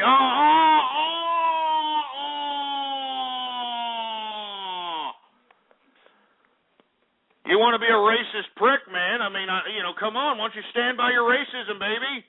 Come on, man. You're going to say racial derogatory statements of that nature. Why don't you stand by them? What am I? Call him back, engineer.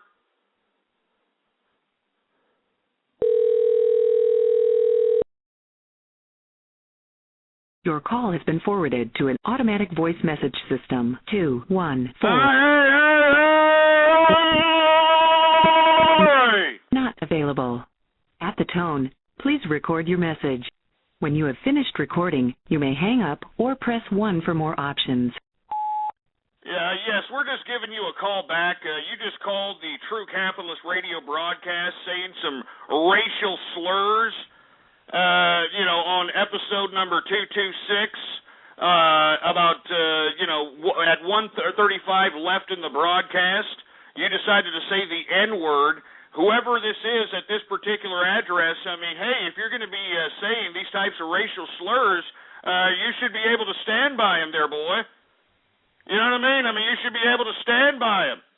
So we're going to go ahead and leave you this message, and, whoever gets it, I mean, there's obviously a racist at your house. We're going to give you one more call back because we want somebody to stand by their racism here since you like to call up and say the N-word. All right, hang him up, engineer. Hang him up! All right, we're going to call him back one more. Should we call him back? No, that's enough. Let's stop. His mom will get it. His mom will get it. Anyway, we're talking about Jerry Brown and the fact that he's got a $7 trillion accounting error out there in California. What do you got to say about it? Area code 708, you're on the horn. Hey, 708, you're on the horn. Hello? Yeah. Hey, Ghost, want to talk to you for a while, man. But thank you for all the stuff you've done for Blog Talk Radio. I had a question to ask you. What's up? We got these, we got Barack Obama, we had, Bill Clinton, we had Bush, and it seems like no matter what, it seems like all the same thing every time. And we get the same yapping from whether it's a liberal, whether it's a conservative, the same thing, the same kind of complaining. And I was wondering, why is it that a man of such intelligence would do that? You seem to complain the same way. Well, I don't understand your question, but the reason that you bureaucrats run amok once they obtain power is because the majority of the people that are supposed to be in charge of this government, because this is a government made for the people and by the people, fall asleep at the wheel and decide to watch American Idol and Jersey Shore and, Inside Jay Wiles Pants and whatever the hell else is on TV, as opposed to being politically responsible for those that they elect that are dictating policy to them. All right? I mean, that's basically what it's all about, for Christ's sake. I mean, open your eyes, sir. 204, you're on the horn. So Longhorns, take your best shot, feel the pressure pop, and remember it's the only opportunity that you got, and you're going to lose again to the Sooners from OU. We own you, and we ain't ever letting go. To teach you your one shot for not at the Cotton Bowl. Your opportunity comes once in a season, and you're going to lose again to the Sooners from OU. We own you, and we ain't Now shut up, you Oklahoma Sooner prick. Of course you idiots in Oklahoma would be utilizing Eminem, that cracker-ass cracker, bitchy, blonde-headed, disgraced to black-striped piece of garbage. Hey, have y'all heard that racist song that Eminem put out back before he became the big rapper, talking about black girls and, how they're dirty and stinky and, all that other stuff, and yet he still is able to rap on BET without any of these so-called gangster rappers giving him a bitch slap? You see, you hip-hop rappers aren't real. That's when you know they're not real and they're bowing down to Whitey, all right? Anyway, let's move on to another subject matter. It's obvious that you people could care less that the governor of California lied to the people and said that they were going to have a $9 billion deficit budget, and instead it turned out to be $16 billion, a $7 billion accounting error. Of course, you idiots could care less, so let's just go ahead and move on to the next subject matter. Let's talk a little bit about the TSA, huh? Oh, yeah, I'm sure your idiots' assholes puckered on that one, huh? I'm sure your idiot assholes puckered on that one, for Christ's sake, you stupid, fruity little bastards. That's right, because I know that a lot of you bronies purposely go through the little checkout aisle through the TSA in the airports over and over again so that you can get anally probed, you know what I mean, and pretend that it's Twinkle Sparkle or Twilight Twinkle or Tinkle on your face or whatever brony or pony that it is. But let's just talk a little bit about the TSA, all right? The TSA actually gave former Secretary of State during the Nixon administration, Henry Kissinger, a body pat-down search at the airport. Can you believe this? The guy's 88 years old, 89 years old. They were wheeling him through the goddamn airport in a wheelchair. And these TSA peeps didn't even know who Henry Kissinger was. You know, the people that were around Henry Kissinger even said, sir, this is Henry Kissinger. And, of course, Tyrone and Shaniqua with the long fingernails, which are predominantly the TSA demographic, and if it ain't them, it's bull dykes or fat dudes. Anyway, they didn't even know who Henry Kissinger was. You know what I mean? They didn't even know who the hell Henry Kissinger was, so they gave him the whole full Monty. You know what I mean? Felt up the Johnson, made sure there was nothing within the anal cavity or the anal crevice or the crack. You know, felt him up all over. And once he was felt up by, the TSA, of course, Henry Kissinger was allowed to go on to his flight to, I believe, somewhere in Canada. And why Henry Kissinger was going to Canada is beyond me, but that's where he was headed. But it goes to show you what type of society we are living in. And you know what gets me? Is it almost looks like Henry Kissinger was planted to do this. Because, I mean, you expect me to believe that Henry Kissinger is still flying commercial? Is that what you're trying to shove down my throat? That Henry Kissinger is still flying commercial jets? You gotta be kidding me. You gotta be kidding me, for Christ's sake. You see, and when this story came out, if you've read the story, they made it seem as if Kissinger had no problem. You know, he didn't even really have that big of a deal. After he was probed and after he was felt up, supposedly he asked what was for breakfast. Yeah. What was for breakfast? I mean, it almost seems like a setup, for Christ's sake, an attempt at the desensitization of the American people. The desensitization. And let me tell you, Henry Kissinger, just because you're okay with it, sir, doesn't mean that the capitalists are going to be okay with it. Do you understand? Just because you're okay with supposedly being felt up and it's no big deal to you, it's a big deal to us. Because we are not terrorists, sir. We are not terrorists. We're capitalists. We fund you little people in government. We fund you little people. And you have the audacity to sit over here and lump us into the same category as the same category as the masses out here? Hey, government, us capitalists are the ones that paid for your little systematic bureaucracy. We're the ones that paid for the military-industrial complex. We're the ones that are paying for these goddamn entitlements. And don't you ever forget it. Once again, the TSA give Henry Kissinger, former Secretary of State to Richard Nixon, a full-body pat-down search at the airport. So what? Because he's okay with it, we have to be okay with it? Screw that crap. 646-652-4869 is the number to call. What do you think about this desensitization of the TSA? I mean, to be honest with you, this story that came out about Kissinger, it's just like throwing it in the face of those that don't like the TSA. It's as if they're telling you, hey, the TSA is going to be around and there's nothing we can do about it. Bull crap. Let's take some calls here. What do you think about the TSA? 646-652-4869. We got area code 410. You're on the horn. What do you think about the TSA? All right, we got. Obviously, you hung up because you're a Helen Keller deaf mute, for Christ's sake. We're talking about the TSA here, for Christ's sake. When I call on your goddamn Skype name or on your damn freaking area code, take your head out of your ass and stop being a Helen Keller deaf mute. Area code 603. What do you think about the TSA?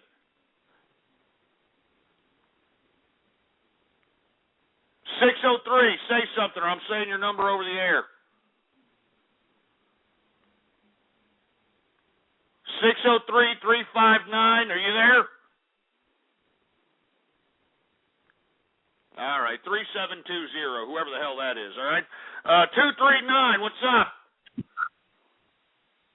Up. Yeah. How you doing? I'm all right. Why do you got me on speakerphone? What are y'all, smoking pot? What are y'all doing over there? Exactly. No, exactly. Exactly. Jackson pops the shit, man. Hey. Pops the shit. Hey, no. Hello. Hey, are y'all trying to be funny or something? How come there's a bunch of dudes over there and no women? Nah, man, you kept me on hold for 52 minutes. This isn't cool. I'm gonna take you off a speakerphone. Hello. Well, you know what? Goodbye. How about that there, you fruit bowl? All right, keep waiting. How about 317? What's up? Hey, man, how you doing? How's it going? No, about the TSA thing. Are you familiar with Leviathan at all? Yeah, I've actually read about it. Yeah, I look at it as like that. You gotta get your ass filled up, and in return, you don't get blown up. Stupid idiot. I mean, are you hearing this, folks? Do you hear this? And we wonder why totalitarianism is sweeping the land. 501, you're on the horn. After that, I'm going to pass out. If that is always the defining fucking, I'm like, oh my God, I just stepped on a floor full of staples. Yeah. Oh, fuck, that is one of the worst things I ever felt. Oh, fuck, it hurt. Look, my feet are curled the fuck up. What the hell is going on here? So I think you're never going to get a tattoo on your foot. No. I don't like them on feet. I don't think, to me, I don't want anything on my ankles or my feet. Yeah, I was in the liquor store yesterday, as a matter of fact, and he had Judge Judy on TV. See, we're witnessing people's dumbass lives right now. Are you hearing this? Dude, I'm sure that a larger one. This is an insight to a loser life. You hear this guy's talking about going to a liquor store and watching Judge Judy on the TV. Listen to this. Pulled up, but you can still see this massive fucking tattoo on her neck, and her shirt was cut just a little low, and you could see tattoos across the top of her. Shut up, you stupid losers, all right? I bet you idiots are collecting EBT, for Christ's sake. We're supposed to be talking about the TSA, Nimrods. 818, what do you think about the TSA? The preamble to the Bill of Rights states that it was passed by this fraction of the House and Senate. What the hell is this Jeopardy crap, for Christ's sake, all right? Why don't you shove a senile Alex Trebek up your ass, all right? The guy's long in the tooth already, all right? He's giving out the answers to these questions. Have you seen that lately? He's giving out the answers to the questions. Jesus Christ. 405, what's up?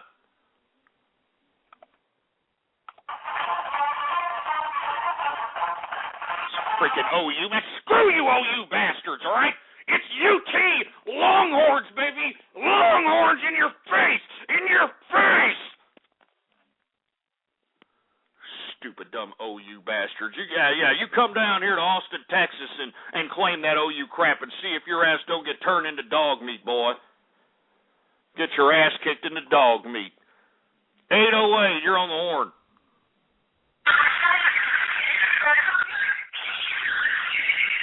Why don't you get a better phone there, you swap meat swapping shopping piece of garbage? How about 914? You're on the horn. Hey, Ghost. What's up? Want to join me in the bathtub? Oh, Jesus Christ, you idiot. Let's try again. That was major fail. Let's try again. Hello, 914.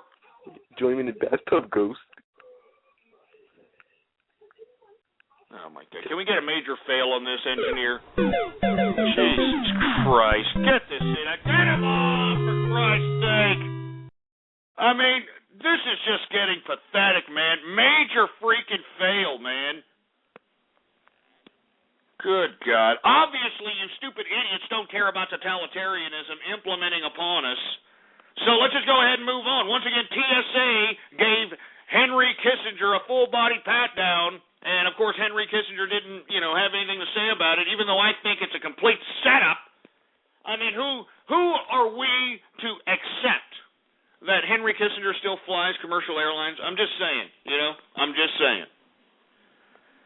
Anyway, NATO, let's talk a little bit about international news. NATO has invited Pakistan to the summit in Chicago.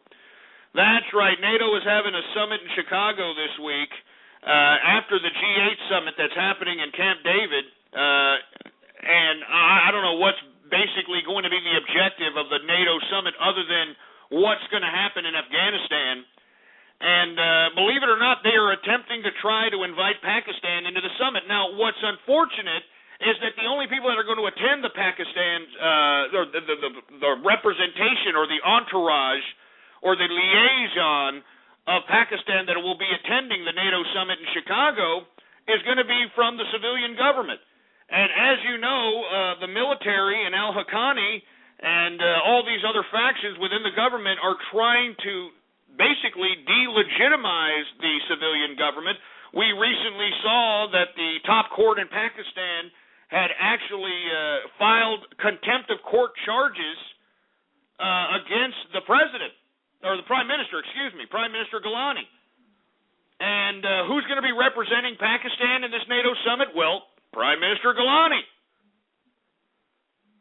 So what exactly does Gilani have in power as it relates to this summit? I mean, what exactly is supposed to be achieved by inviting a moot civilian government, when in actuality it's the freaking military that's taking complete and total control? All right? I mean, look at what's happening in Pakistan right now, man. There's all kinds of bombings, shootings, all kinds of terrorist acts, and the reason is because al-Haqqani is trying to destabilize or attempt to destabilize the country so that the military can justify its coup. And we already talked about it earlier this year. They already attempted to have a coup in Pakistan. So I don't see what NATO is trying to do by inviting Pakistan to the summit in Chicago, all right? And let me tell you something else.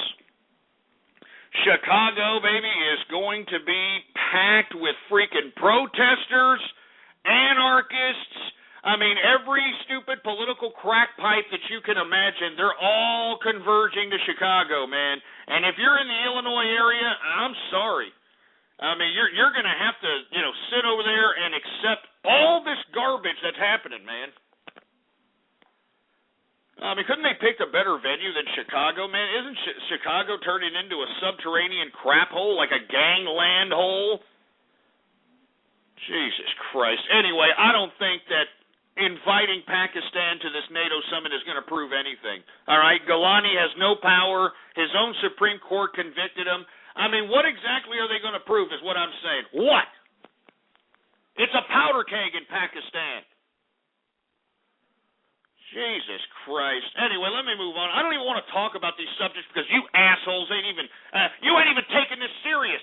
I mean, this world is as serious as a heart attack, and you idiots keep putting these stupid, dumbass, pathetic soundboards and these stupid sound clips and these splices and these stupid sentence fragment prank calls. So every time I talk about these subject matters, it's like it's going in one ear and out the other with you flapjack-eating pieces of nipple clamp loving, butt plug up the ass looking, wish that you had a piece of poontang that gave you attention, no life having, chicken-eating cornboy crap. Anyway, let me move on to the next subject matter, for Christ's sake. Did you hear about the new socialist president, Francois Hollande? His plane was struck by lightning while he was in the air. Did you believe this? Can you believe it? Oh, my God. This French frog, this French socialist frog, he gets elected president. He's in the air, and his plane gets struck by lightning. I mean, hello, isn't this a sign, people? Isn't this a sign that maybe, just maybe, fate is trying to tell us? I mean, what are the odds of having your plane struck by lightning? I mean, honestly, what is the odds? Anyway, no one is hurt. Unfortunately, Hollande landed, and everything's okay, and he's going to continue his socialist pursuits as the president of France, for Christ's sake. But once again, I just found this as a funny story, It's a sign from God.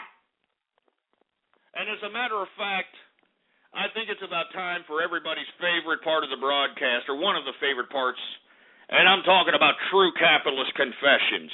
Hallelujah, hallelujah, hallelujah, hallelujah, hallelujah. Lick a high, lick a hiney hole, lick a hiney hole, lick a dirty hole. Now, what I'm going to do now is I am going to take calls right now. I am going to take calls, and I would like for you to confess. I would like for you to confess your sins right now on True Capitalist Confessions. Holy, holy, holy, holy, holy, holy, holy, lick a cream of some young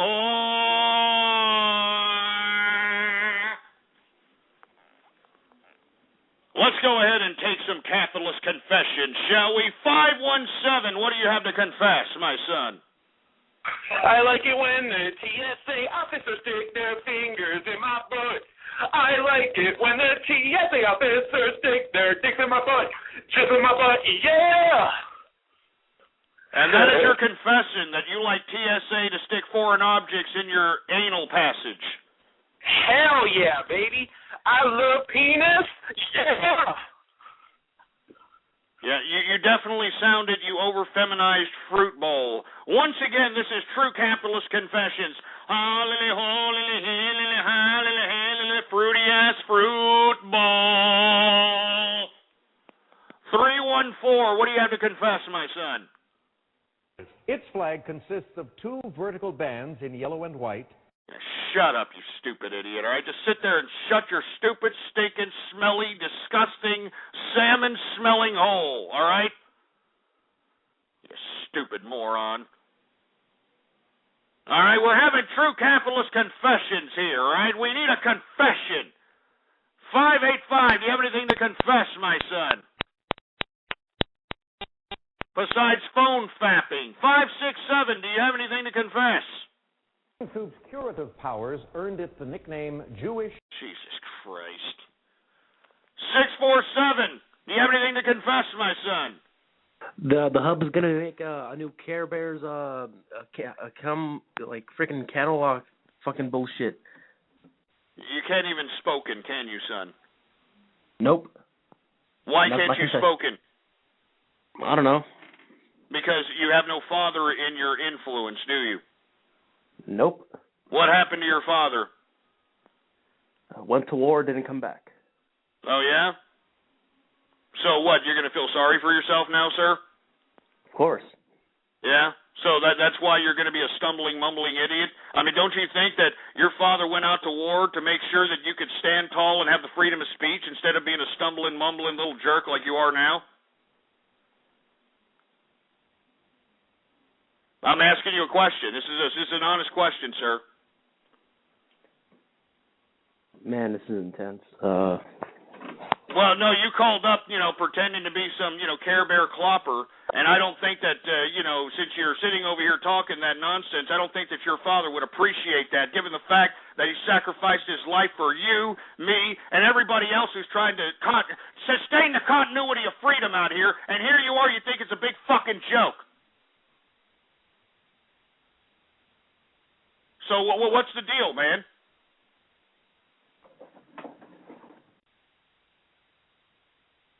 What's the deal, man? I mean, I'm serious. I mean, I want you to explain to me how this is appropriate, how this is somehow acceptable. I mean, you're sitting over here and you have your father who sacrificed his life, and you're making a fucking mockery out of his memory by doing this. So what do you got to say for yourself? What should I say? Well, justify what you're doing. I mean, why don't you justify it? Why don't you explain to us your mental capacity, your mental perspective behind it? Well, I'm sure everybody would like to be enlightened on why people do what they do. They do it for the lulz, baby. Oh, yeah, for the lulz, for Christ's sake. Yeah, that's pretty. You think that's funny? You think that what you just did right now, stumbling and mumbling like an impotent jerk, that's funny?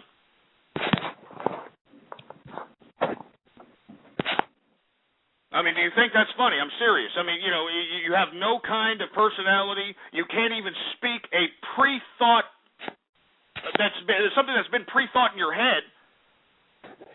And you're expecting lulz from this?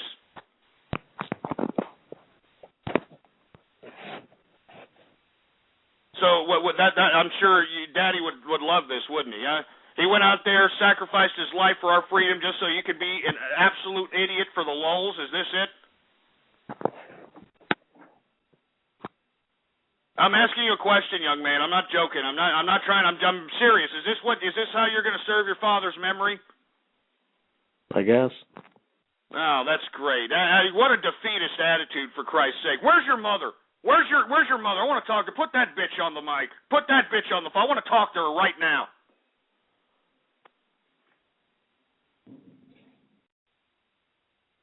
Put her on the mic. I want to tell her what the hell is she doing raising some son who doesn't even know how to express himself, not even, let alone express himself, fucking do a prank call. Doesn't even have the testicular fortitude to do a prank call, for Christ's sake.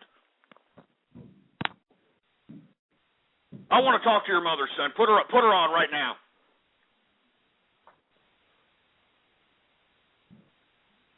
Put her on, because I know what she's doing, son. I know she's not there, isn't she? She's not there, isn't she, son? Nope. That's right. You want to know where she's at? I don't even need to tell you. Some Alabama black snake. I'm gonna get a. Yeah, I mean, no. You're absolutely right. She's out at the bar right now. And what are you doing? You're at home alone in the midst of the peak hours of juvenile delinquency while she's out there looking for Alabama black snake. So what? You think it's funny? You think all this is funny? This is a funny existence to you?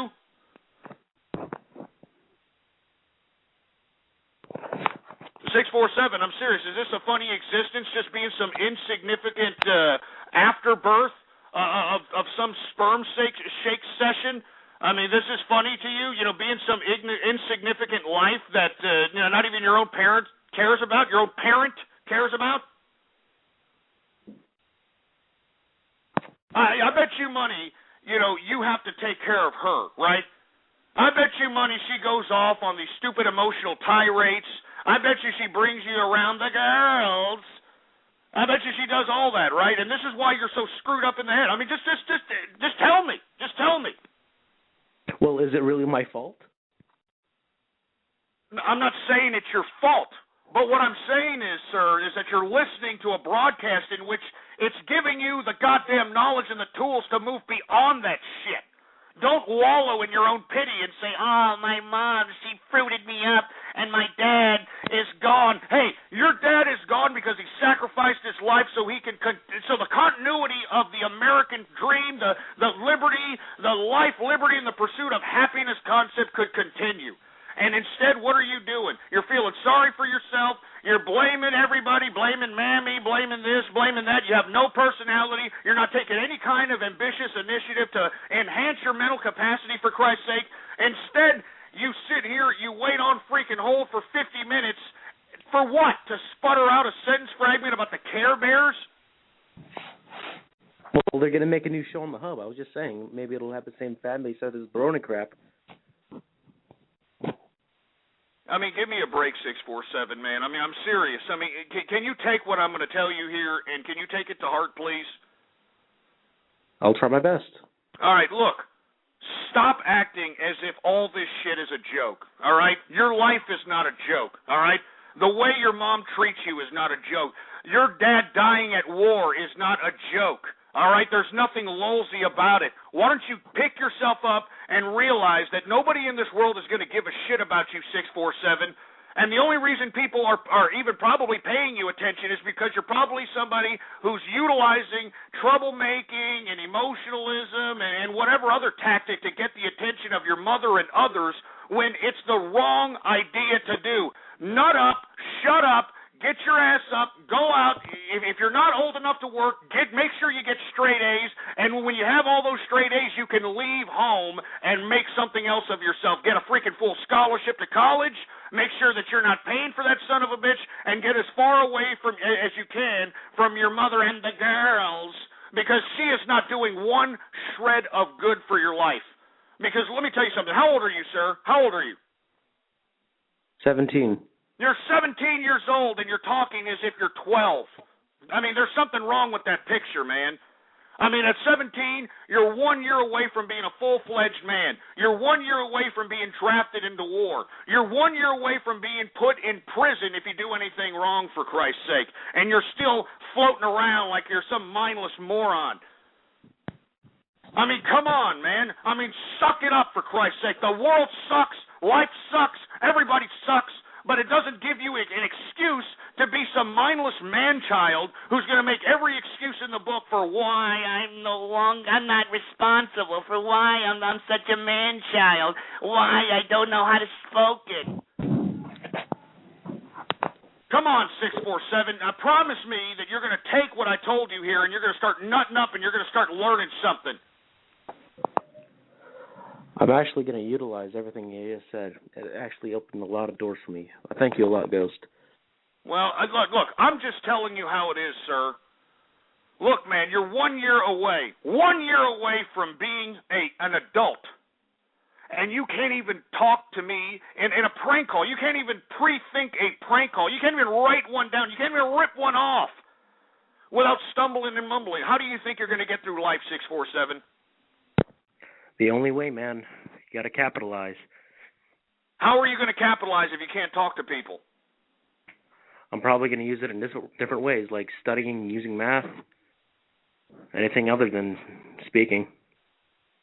Well, at least you've got some idea, but man, look, I know that all these bronies and all this little stupid fandom and, hey, look, I'm going to go prank call. I know all this is fun and games right now, man, but look, you're stumbling, mumbling, you're already behind the game. It's time for you to go out and take shit serious.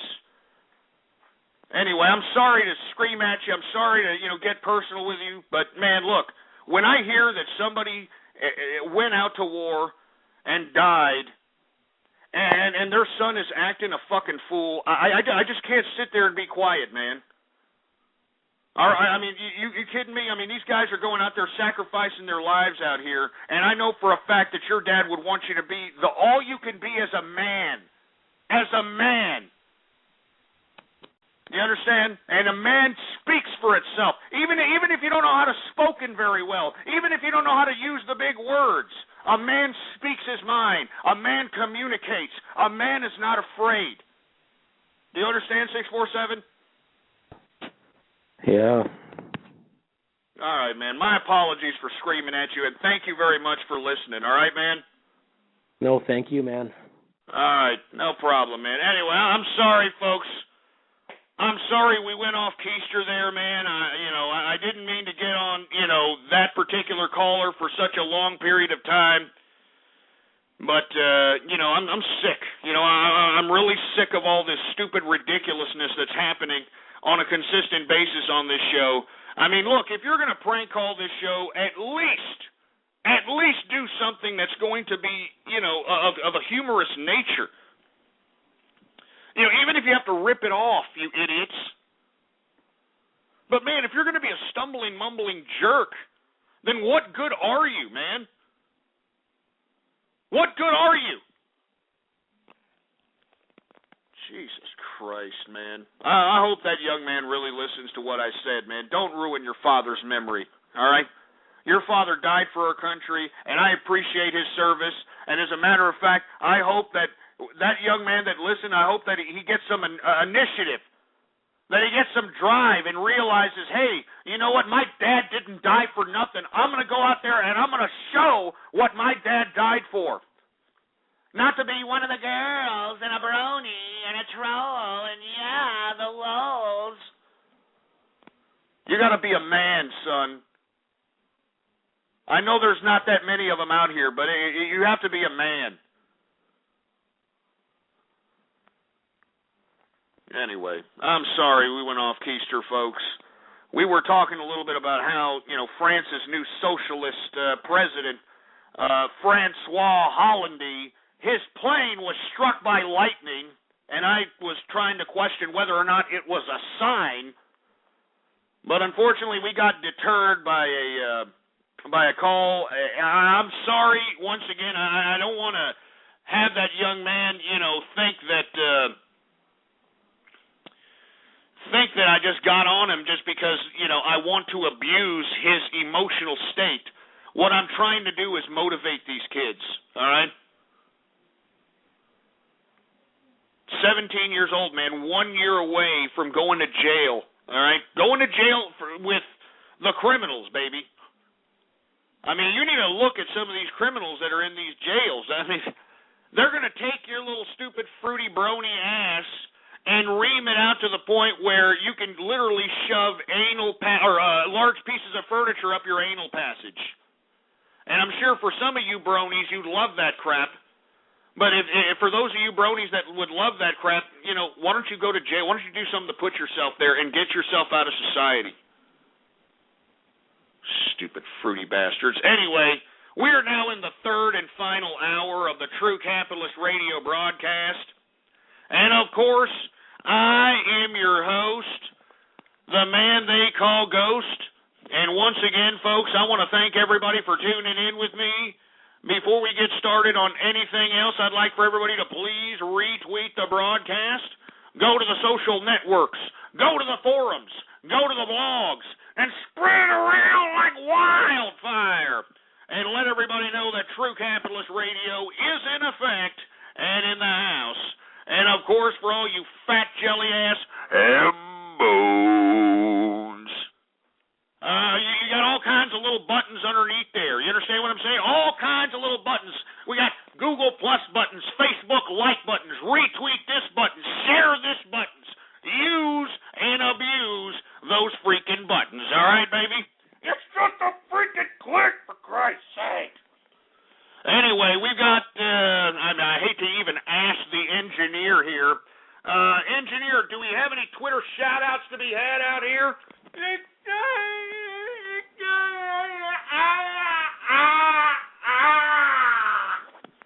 Well, according to the engineer, we do have some Twitter shout-outs to be had, folks. And, of course, if you want a Twitter shout-out right here, right now, live on the True Capitalist Radio broadcast, all you've got to do is tweet at me right now, Ghost Politics, all one word, no underscores, Ghost Politics, and all you have to do is tweet at me with the hashtag Capitalist Army. The tweet must have the hashtag Capitalist Army if you want a Twitter shout-out right here, right now. Anyway, who else do we got going on over here? We've got Friend of Ghost in the house. What's going on? We got Thinks Amoral. The Gimps are back in the house. Sneaker Nets. Who else? We got Jackie Droog in the place. There's Kadu. Yeah, Kadu. Yeah, real funny. We got Cosmo CB. We got Ghost Sold Out. What? What are you talking about? I sold out, for Christ's sake, man.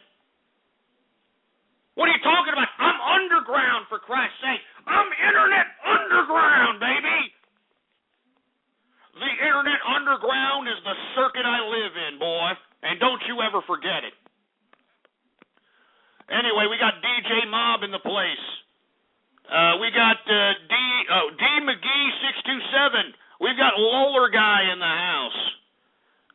We've got New Gristle 87.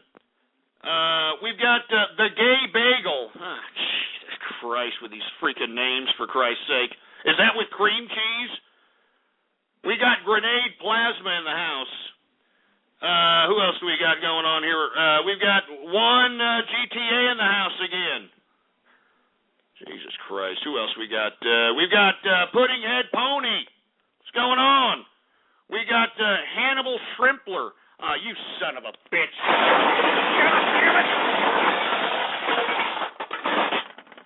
Enough of that crap, all right? I've seen all the YouTube videos about you idiots trolling me about the shrimp bit. Assholes, I'm really serious about that, for Christ's sake, man. We've got Tiger Asian Cannibal Shrimp eating our shrimp in the Gulf, for Christ's sake, and you idiots think it's a big joke. I mean, don't you understand? I like my Gulf shrimp, all right? I like my Key West pink shrimp, all right? I want my shrimp back, and you idiots think it's a big joke. I mean, good God.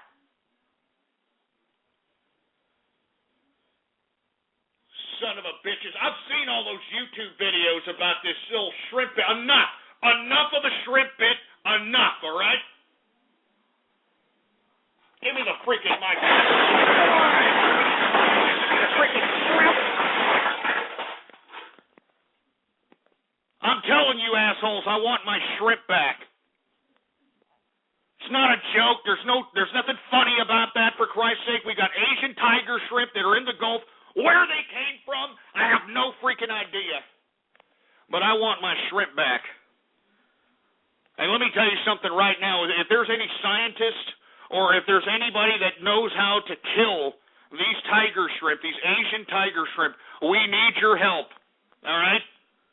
We need your help. All right? We need you to kill these Asian tiger shrimp in the Gulf. Freaking assholes. Anyway, let me move on, for Christ's sake. Enough of the shrimp bit, all right? Anyway, who else do we got going on over here? We've got Diarrhea Blue Label. Oh, Jesus Christ. We've got Stalin Farncrombie. Okay. Who else do we got going on over here? We got Sir Cuddlebutt. Oh, my God. Coat Hanger Fetus. I mean, come on with these sick names, man. We got somebody named Marauder. What's going on to Marauder? Nevada is a lie? Oh, great. Now, yeah, here we go with this bit. Here we got Dusky, Texas. Yeah, real funny, jerk. All right? We got Yoko Littner, TCA. What the hell is that supposed to mean? What the hell is that supposed to mean? Anyway, we got Mark Burke, 2012. Koopa, 1997. Perv the Nerve in the house. We got, I'm not saying that sick-ass name, you sick, twisted freaks. We got the Seat Sniffer. The Seat Sniffer, really? We got No Shrimp for Texas. Jesus Christ.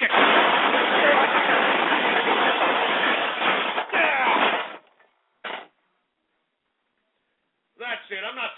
Screw this. You idiots are going to keep up this shrimp bit. Forget about it. All right? Forget about it. You're going to keep up this shrimp crap. Forget about it. Jesus Christ. Get over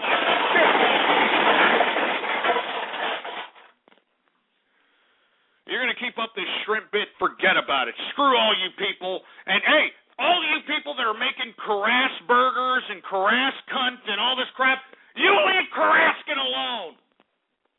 You all leave Karaskin alone, goddammit. Son of a bitch. Anyway, let me move on to the next subject matter, all right? I mean, because, Jesus Christ, you people aren't caring. As a matter of fact, where's my beer? Where's my beer?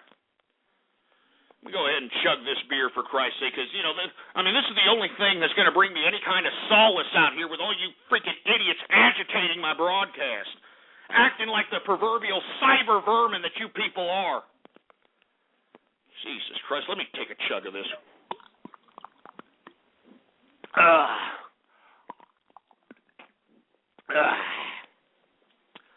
That's what I'm talking about. Anyway, let's talk a little bit about violence in Syria, because it continues, even though the United Nations monitors are there, right? They're supposed to be there for what? I have no idea. But another 48 dead today in Syria in recent clashes between Bashar al-Assad's army and the rebels that are actually engaging Bashar al-Assad's army. 28 dead of the rebels. The rest, of course, are civilians and maybe the occasional Bashar al-Assad army person. But we've been trying to highlight the violence in Syria ever since March of 2011. Do you remember that?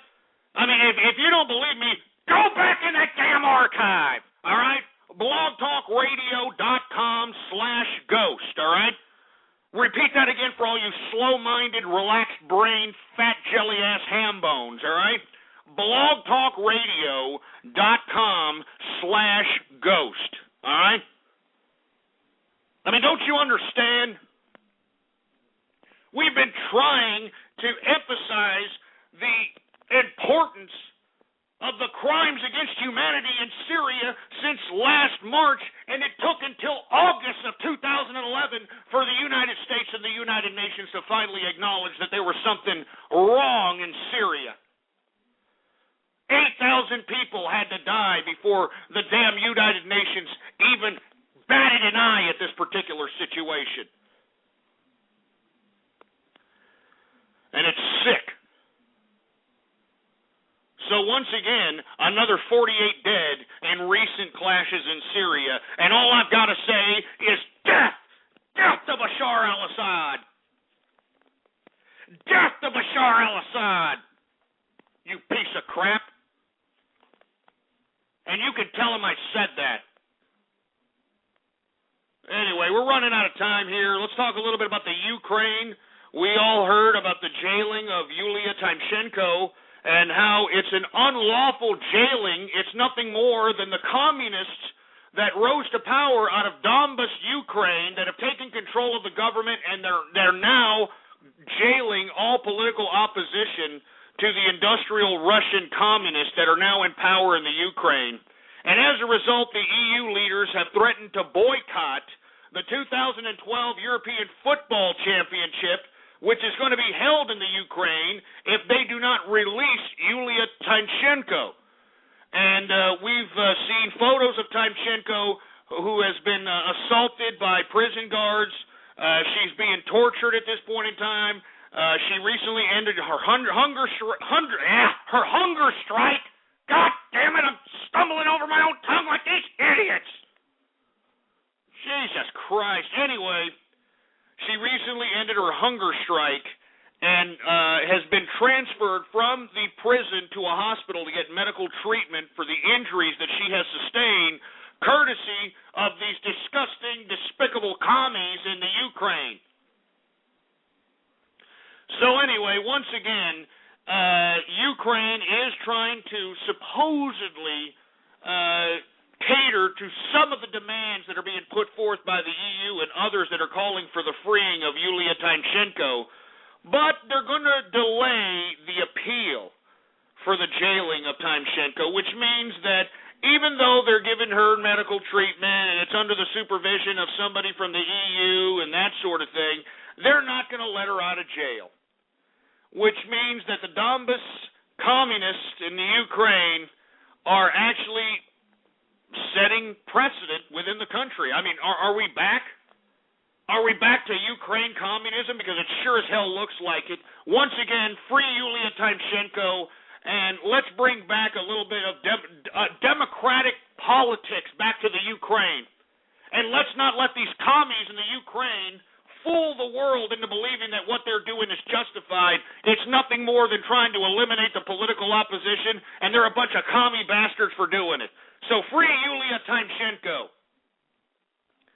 And last but not least here in the international news, did you hear what happened in Colombia? I mean, wasn't Obama recently in Colombia? And, didn't this whole Secret Service, potential jeopardization of national security happen? Where these Secret Service idiots were paying these Colombians, hookers and whores, for sexual relations, and then tried to stiff them for some of the sexual favor payments, and as a result caused this big ruckus. And according to these hookers, these Secret Service agents were bragging about being Obama security detail. They had open documents, they had open briefcases in broad daylight, these goddamn whores were saying. And of course, the Secret Service and Barack Obama claim that there was no kind of national security breaches whatsoever, that, no, don't worry about it. Colombia is now entering into a trade agreement with the United States. Don't worry about it. There was no kind of terrorism threat, no kind of national security threat in Colombia. Oh, yeah? Oh, yeah?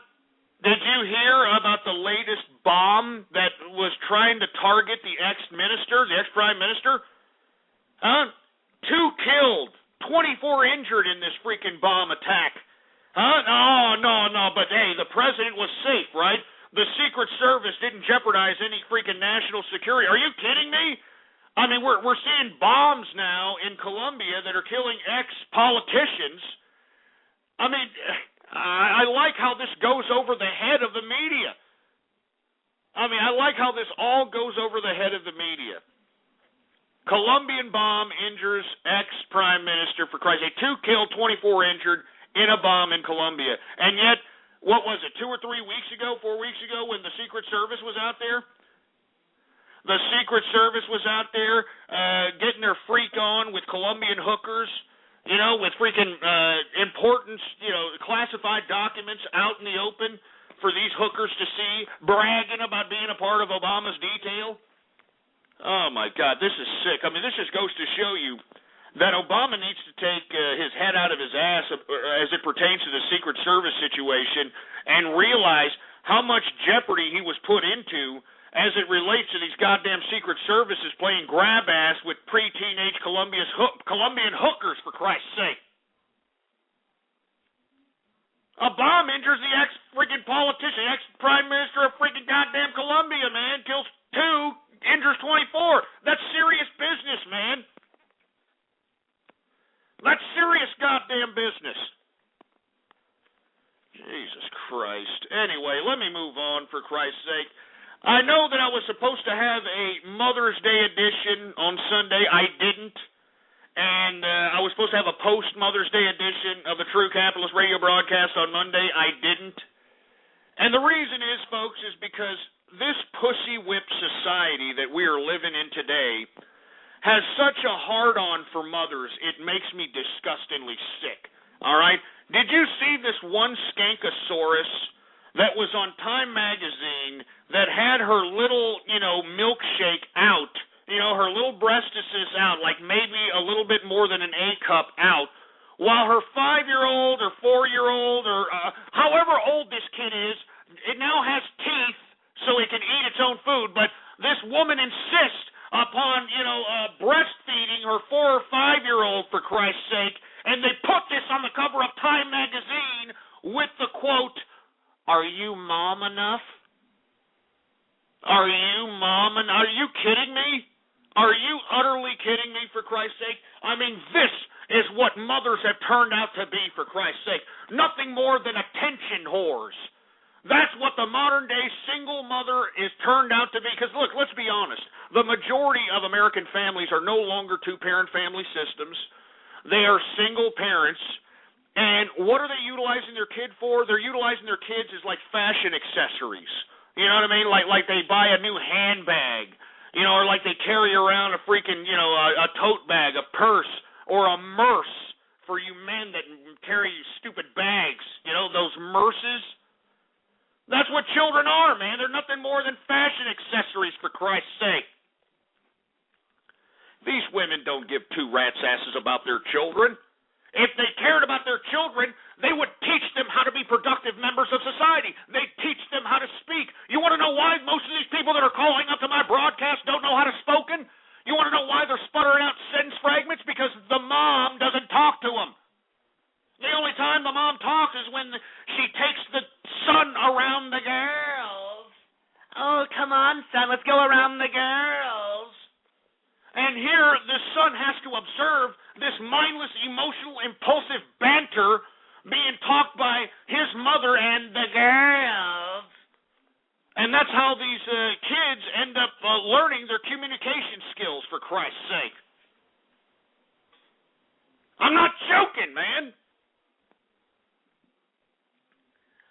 So look, I mean, for all you women that were expecting or expected some kind of, I don't know, grandiose type of attention because this past Sunday was Mother's Day, hey, shove it up your ass, broad, all right? Just because you shitted out a kid doesn't mean that you should be put on some kind of a pedestal, all right? I mean, as we've seen in today's America, it's not very hard to get knocked up and to shit out a kid 9 months later. Do you understand what I'm saying? It's not that hard, all right? All a woman has to do, especially even if you're an ugly, disgusting specimen to the female species, all right? I mean, all a woman has to do is to go to some social arena, a bar, a freaking club, I mean, anywhere, a mall, a Walmart, anywhere, and just stand up on a chair and say, hey, I want somebody to bang me.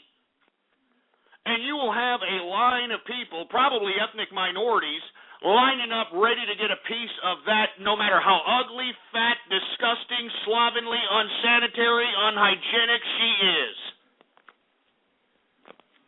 So you mean to tell me that it's hard to be a mother, huh? It's hard to get, a sperm shake shoved up your uterine wall, and then 9 months later a baby comes out?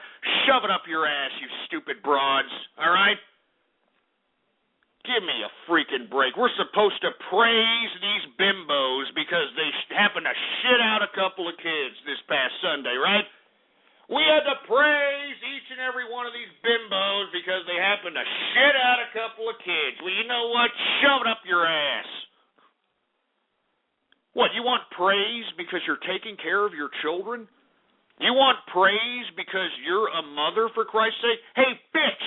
That's what you're supposed to do when you shit out another life out of your goddamn uterus pipe. That's what you're supposed to do. You're supposed to be a good mother. You're supposed to sustain your children's well-being. You're supposed to teach your child how to be a productive member of society. You're supposed to talk to your child so he or she will know how to communicate, you stupid skankosaurus whorebag. Not you to use these goddamn children as fashion accessories. Not for you to use these children as something of leisure, for Christ's sake, you stupid fat skankosauruses. And the reason that I'm talking to these single women is because they know what this society is all about. All right? All they've got to do is get impregnated, and 90% of the time,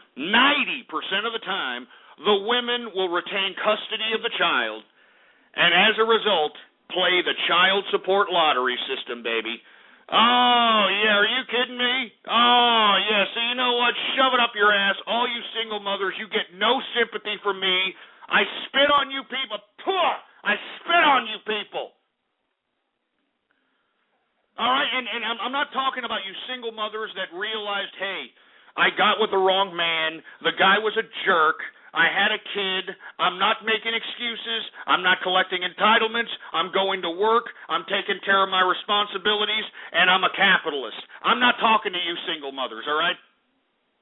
All right, I'm talking about these other skankosauruses out here that are utilizing their children as not only fashion accessories but means of income. I'm talking about those skankosaurus slutbags. Anyway, let me move on to another subject. We're getting behind here. I want to talk a little bit about gaming a little bit. Oh, that's right. I want to talk a little bit about games. I know a lot of people's assholes puckered up right now, and I want to take your calls about gaming right now here for the next 5 to 10 minutes because the latest report to come out of the gaming world is that these gaming systems are ready to come out with new high-end gaming systems at this point in time. But what are they going to bring to the table that we haven't seen? I mean, some of these projected prices for some of these new systems are in the $500 range. So what exactly are we going to see? What exactly are we going to see, for Christ's sake? And not to mention, why should we even wait for these consoles when we can just go ahead and game on a badass computer that's souped up, double-clocked with all kinds of RAM and graphics cards and all this other crap? That's what I would like to talk about, all right? 646-652-4869. Are you a console gamer? Are you a PC gamer? The debate continues. Let's take some calls right now. 646-652-4869. It's a debate between console or PC. 724, you a console or PC gamer? Did you see the latest Nintendo newsletter? Whoa, nice graphics. I'd like to get my hands on that game. You mean you haven't played it yet? We can play it on my Nintendo Entertainment System. It's The Legend of Zelda, and it's really rad. Those creatures from Ganon are pretty bad. Octoroks, Tektites, Levers, too. But with your help, our hero pulls through. Yeah, go Link, yeah, get Zelda. Awesome. Yeah, Jesus Christ, shut up, for Christ's sake, with these freaking ads, all right? We're talking about gaming, all right? We're talking about you gamers, all right? It's PC or console. What do you think? 754, PC or console? Sega!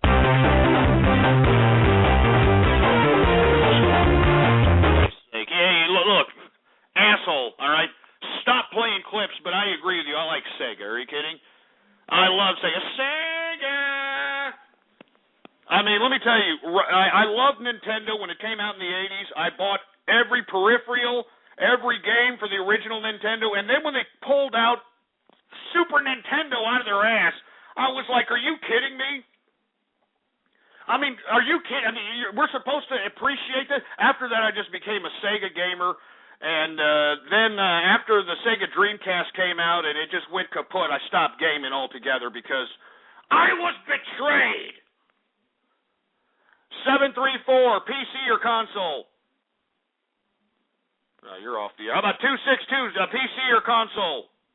PC all the way. Oh, yeah? Why is that?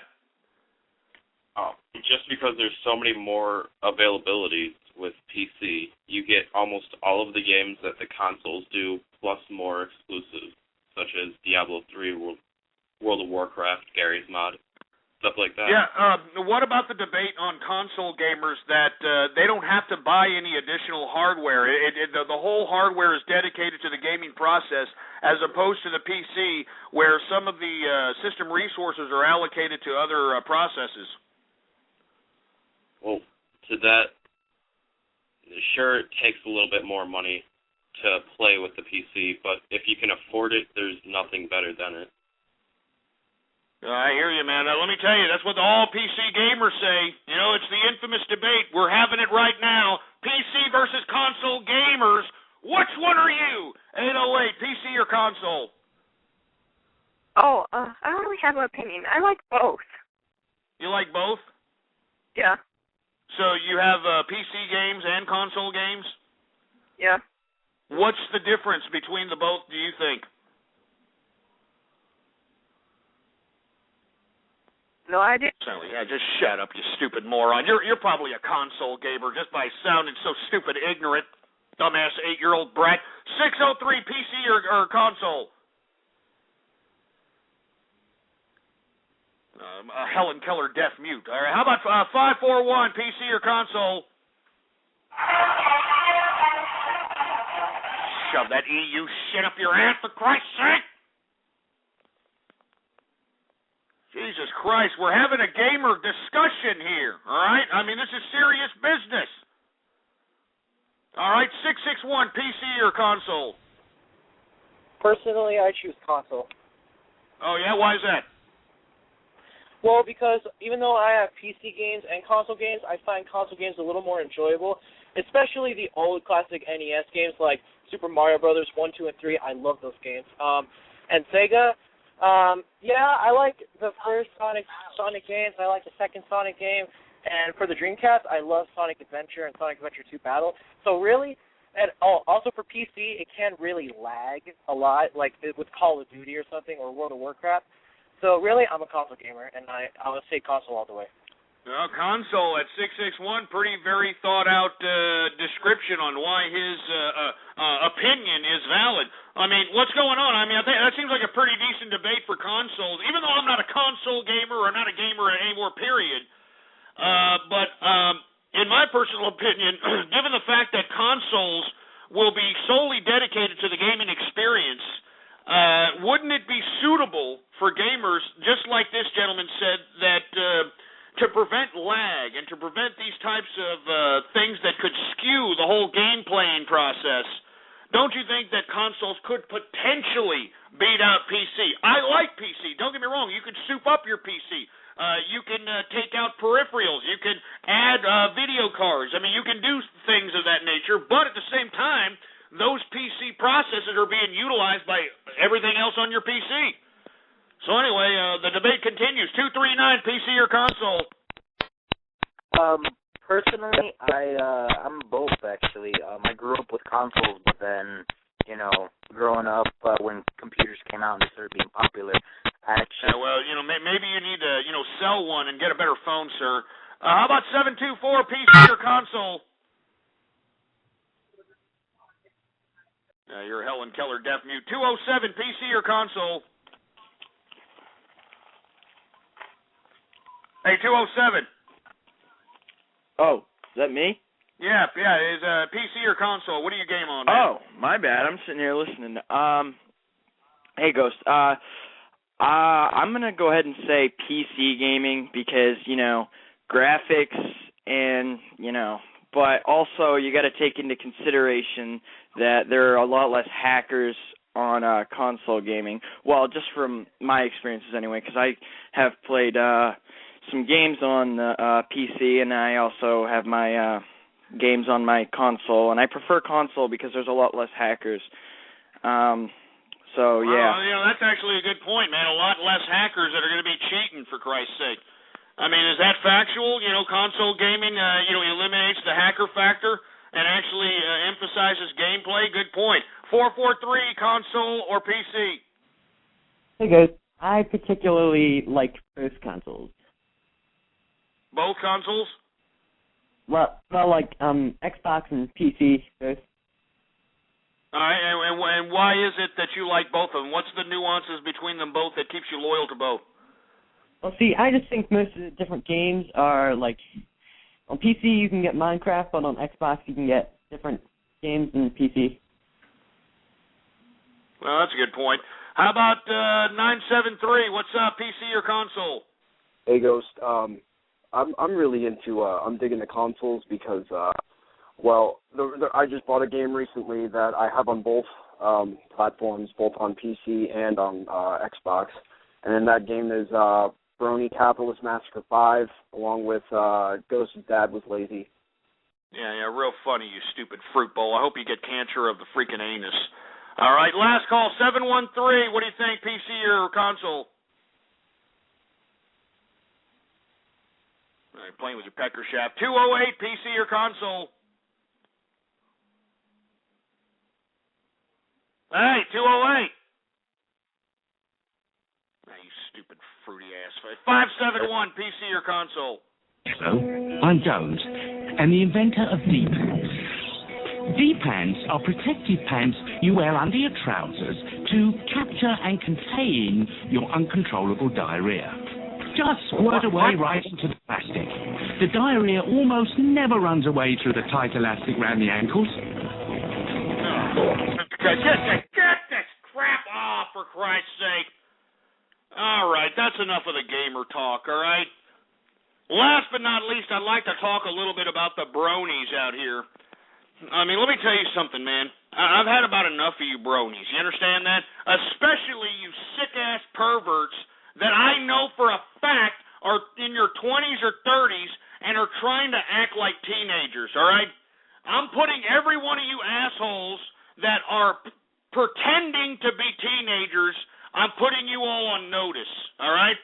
PNX 2.0 is going to be implemented, and we are going to expose all these assholes who are coming at the capitalist army and at the same time are old pieces of pedophile crap utilizing this whole brony community to exercise their damn stupid freaking impulses in pedophilia.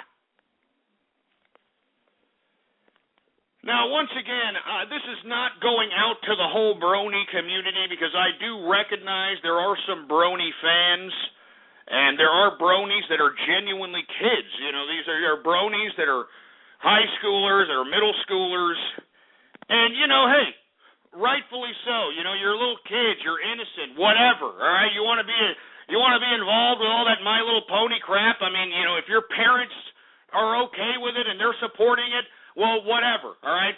What I'm starting to have a problem with are these disgusting, despicable assholes that are out here and are 20 or 30 years old, and these are people that are actually pretending to be 16, 15. They're putting it on their Twitter profiles. They're putting it on their freaking Facebook accounts when we know for a fact, all right, through PNX 2.0, we know for a fact that there are a lot of bronies out here that aren't teenagers, that are sick-ass perverts trying to purposely act high-pitched, that are purposely trying to act like a bunch of stupid little kids when in actuality they're 20s and 30s. Now, the reason that I'm concerned about this is because, to be honest with you, I know I have a lot of young kid brony fans, all right? I got a lot of young kid brony fans. I mean, the majority of the bronies are a bunch of young kids. And I care about these young kids, you know that? Yeah, so what? They're a little fruity, you know, they're a little over feminine, you know, but hey, they're kids. You know, they're kids. You know, and they should not be intermingling with these people that are in their 20s and 30s that have ulterior motives other than the winter wrap-up. You understand? And all I'm saying is that there's something wrong. Now, I'm not saying if you're a brony and you're admitting, hey, I'm 20-something, I'm 30-something, and you're admitting it, you're putting it out there, and you're not clopping, and you're not sexualizing this whole crap, well, that's another story. But I'm telling you right now, all of you assholes that are pretending to be teenagers and that are actually grown men that are bronies, let me tell you something right now. Penix 2.0 is all I got to say, baby. All right? That's all I got to say. And all of you dumbass pedophile clopper assholes have been warned. That's all I'm saying.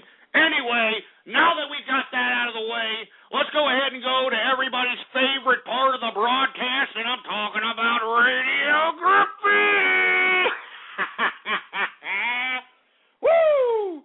That's right. This is a Taco Tuesday Radio Graffiti up in the place.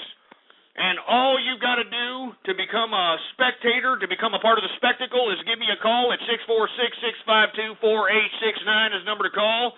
And when I call on your Skype name or on your area code, you will have exactly 3 to 4 seconds to say whatever it is that's on your mind. All right, whatever it is. And, of course, when I call on your Skype name or on your area code, and you just sit there like a Helen Keller deaf mute, for Christ's sake, I will be tempted to give out your goddamn name and number, all right? That's all there is to it, all right? So one more time, I want to give a shout-out to the Capitalist Army, the Capitalist Army Intelligence Division, and all the true capitalists, the tens of thousands of capitalists who listen to me throughout the world. Cheers, everybody. Cheers. As a matter of fact, I'm already done with this beer. I need to get another one here before we start Radio Graffiti.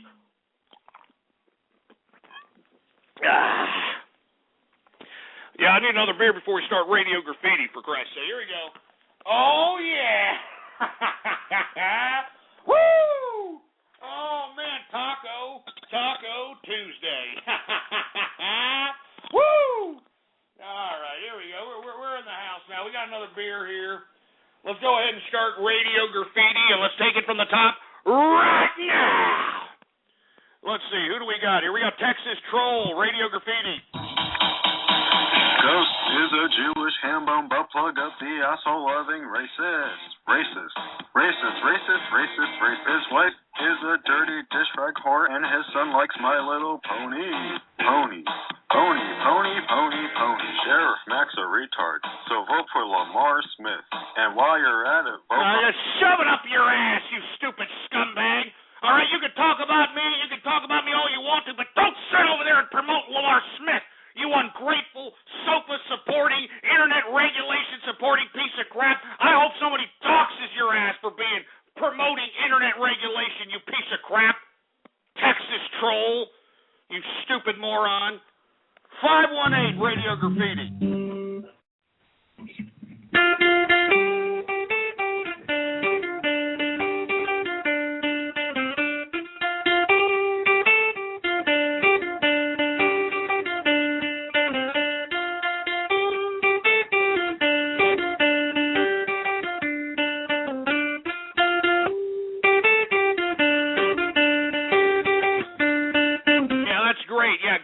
Guitarifying that Alexis song. Yeah, real funny, real swift, real cool.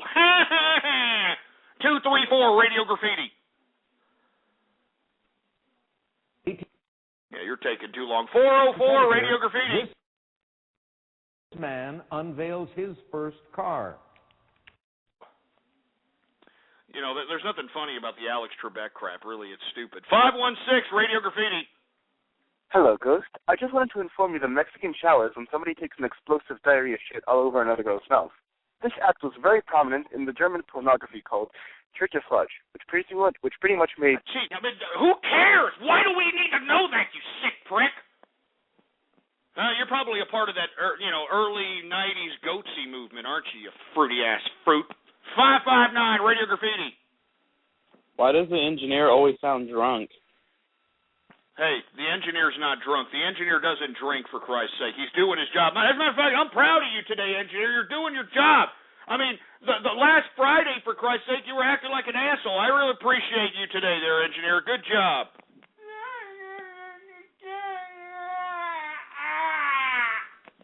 Good job, engineer. I'm proud of you. 405, Radio Graffiti.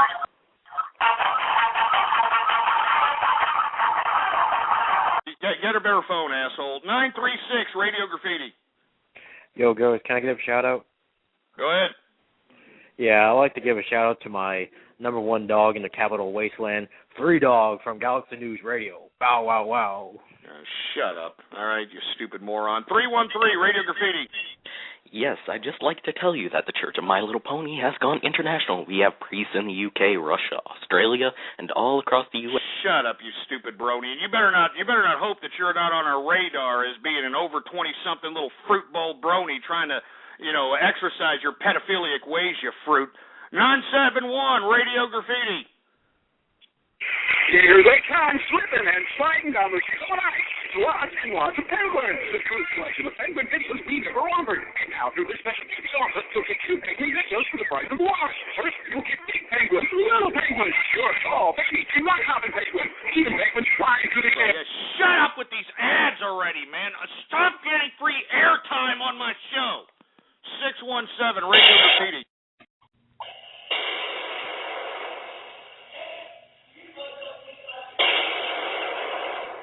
That's stupid, you idiot. How about 847, Radio Graffiti? Ghost, I think I hear an ethnic twang in your voice. It's time to play Guess the Minority.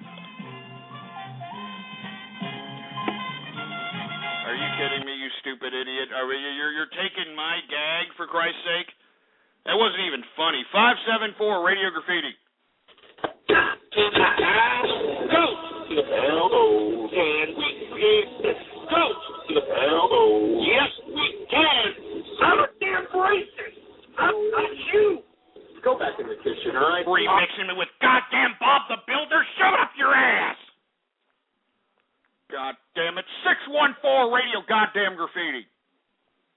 Ghost, I contacted the Lions Den corporate office. Thanks to me, they want to advertise in your show. Isn't that great? Oh, my. Oh, Jesus Christ. Not tub guy, for Christ's sake. I mean, can't you drown in your tub already, tub guy? I mean, can't you take a goddamn bath with a freaking hair blow dryer?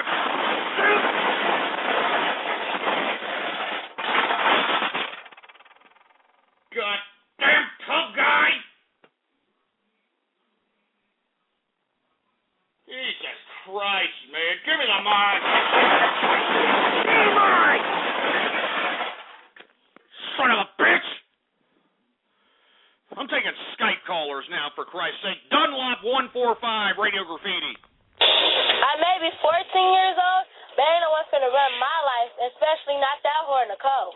I've been having sex since I was 11 years old, with over 30 different guys.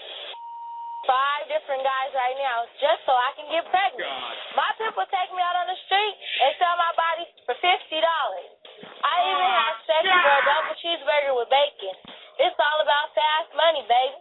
The first time a girl tried to... Are you kidding me? I mean, get them off, for Christ's sake. I mean, not these Maury Povich 14-year-olds that are having sex for cheeseburgers. I mean, this is America. This is America. This is America. This is America.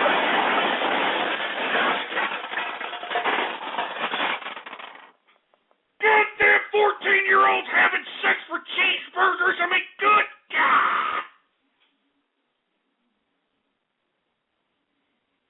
Jesus Christ. I mean, did you hear that? I mean, that's an actual clip. That is an actual goddamn clip from a Maury Povich show of some 14-year-old little Stegosaurus who's having freaking sex for cheeseburgers. I mean, good God.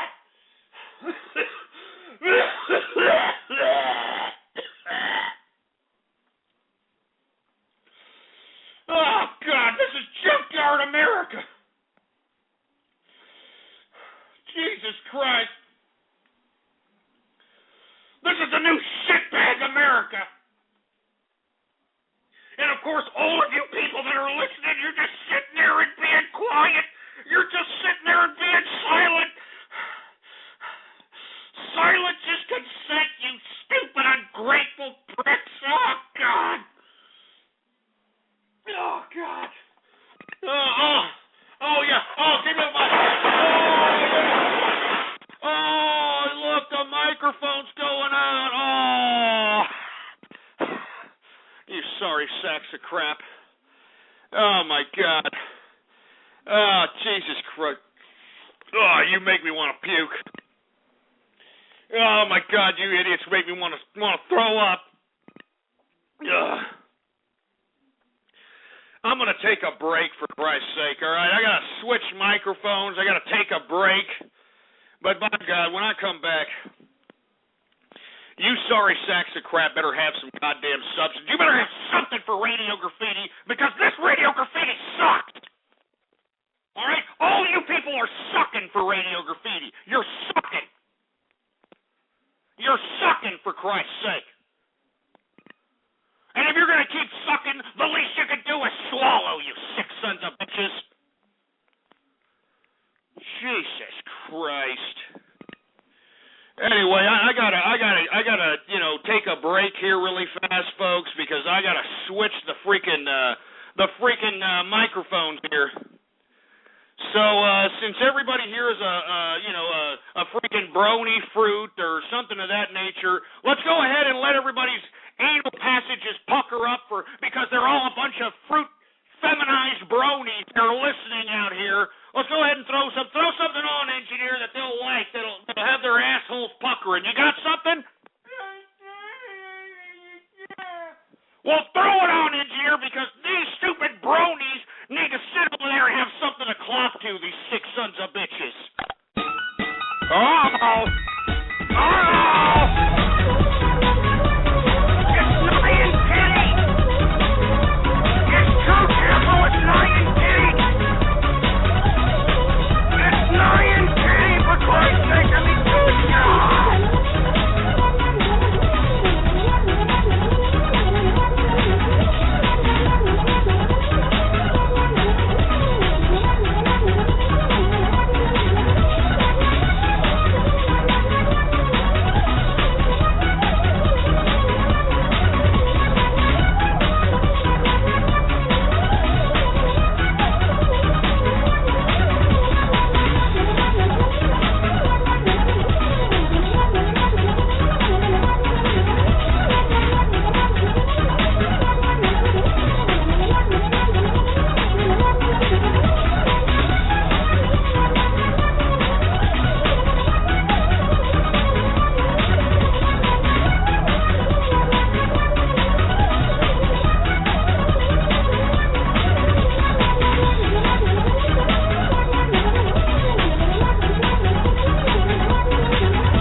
old Taco Tuesday?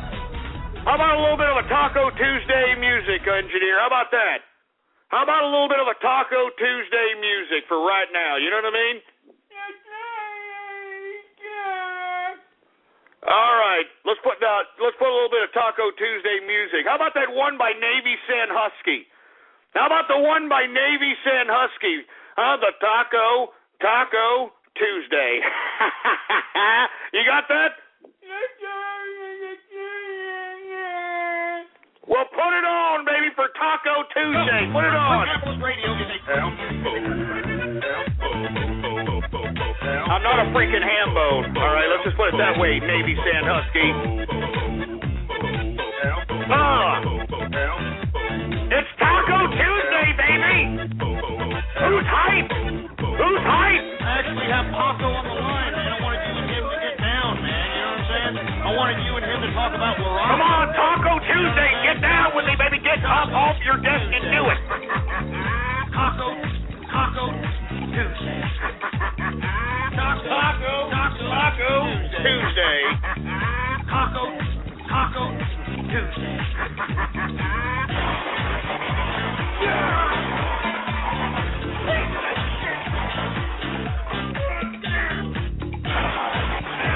It's Taco Tuesday, baby.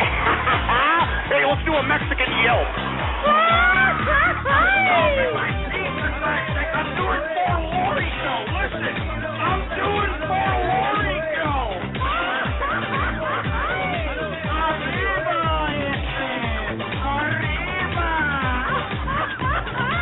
I am now the king of Mexico. I am now the king of racism. I am now the king of Mexico. I am now the king of racism. I am now the king of Mexico. I am now the king of racism. I am now the king of Mexico. All right, shut it off, bitches. Shut it off.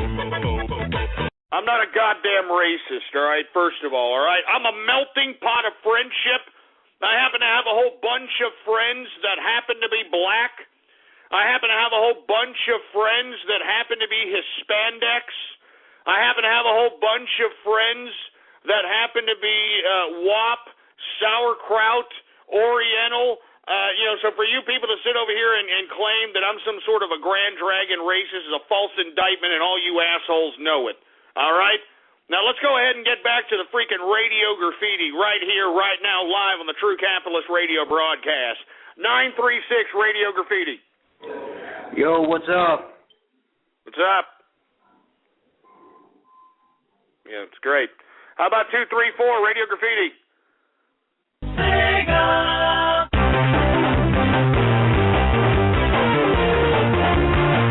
All right, we get it. Yeah, I'm very proud of you. 559 Radio Graffiti. Hey, Ghost, I heard that you're going to be hosting the 2012 BronyCon. That's shit. You heard wrong, asshole, all right? You heard wrong. I'll never go to a BronyCon, and the only time I'll go to a BronyCon is if me and the capitalist army are going to raid that son of a bitch. We're going to crash that son of a bitch. That's the only time I'll ever go to a freaking BronyCon, you stupid butt-loving fruit bowl bronies. How about Raz Girl, Radio Graffiti?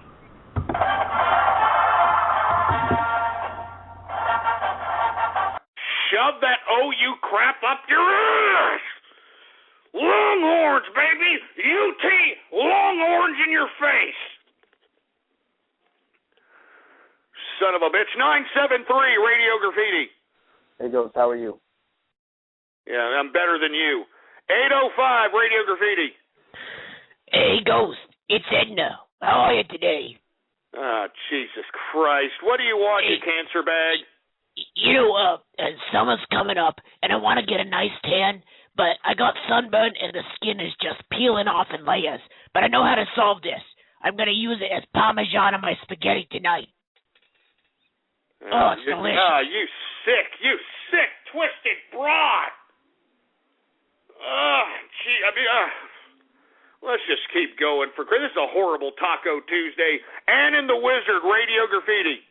His company Mojang is responsible for the sandbox game Minecraft. It is my pleasure to welcome Notch. Is there anything you secretly geek out about? I try to claim I don't like the new My Little Pony show, but I secretly kind of do. I mean, because you are a brony. Not really, but it kind of. Yeah. You stupid assholes, all right? Enough of that crap, all right, you bronies? I'm never, ever, ever gonna be a brony! Son of a bitch. All right, enough of it, enough. All right, 580 Radio Graffiti. I'm officially endorsing OU. I love OU. God damn it, you OU pieces of crap! OU! Screw you damn Oklahoma Sooners, for Christ's sake, all right? And screw your coach, Bob Stoops, all right? This is Longhorns, baby! This is Longhorns! Mac Brown, baby! Don't you ever forget it! Give me the mic.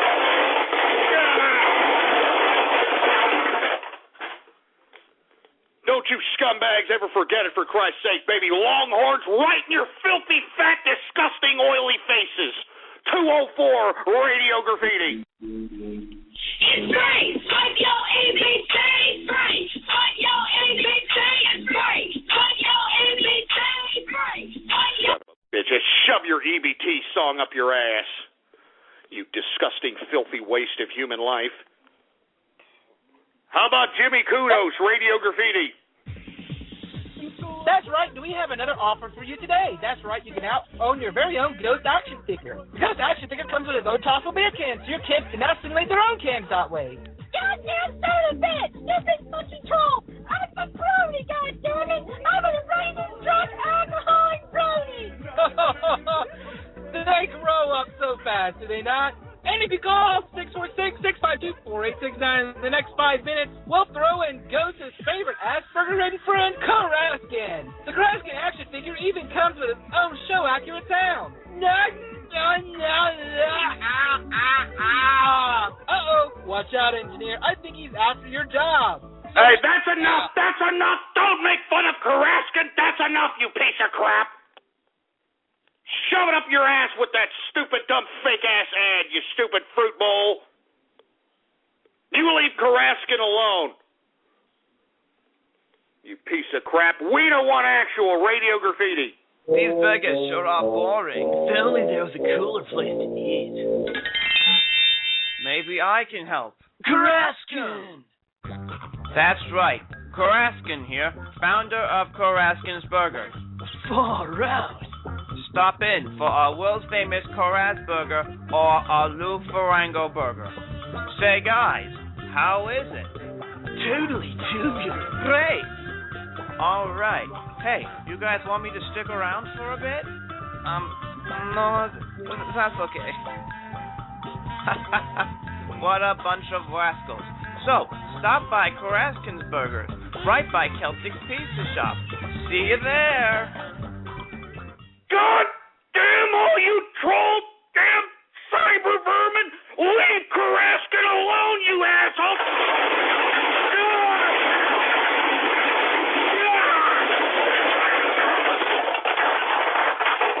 I told all you goddamn cyber vermin to leave Karaskin alone! I told all of you to leave Karaskin alone, and I mean it! I mean it! You better leave Karaskin alone, and I mean it! You better leave Karaskin alone! You goddamn piece of crap! Goddamn Ollie, give me the mic, give me the freaking mic! Give me the mic!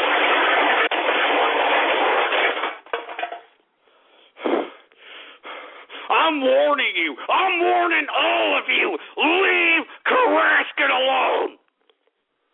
God damn it, one more, that's it.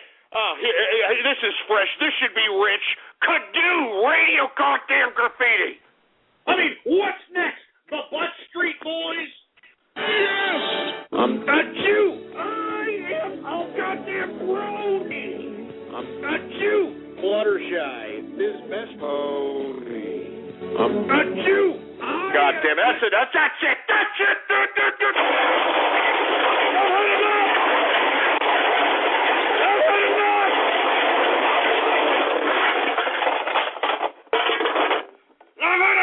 I've had enough of this crap. I'm done with it, man. You people have ruined my Taco Tuesday. You people have ruined it. I can't believe you did that to Karaskin. You understand? I can't believe that you people, I mean, where is your soul? God damn it, I can't believe you. I can't believe you, for Christ's sake.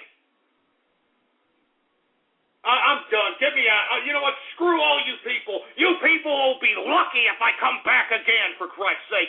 After you disrespected Karaskin, after you disrespect me, after you besmirch my broadcast, by God, you'd be lucky if I ever come back here and do another goddamn broadcast. You son of a bitch. I'm done. Get me out of here, engineer. I'm not going to give these idiots the pleasure of listening to my broadcast, for Christ's sake. All right?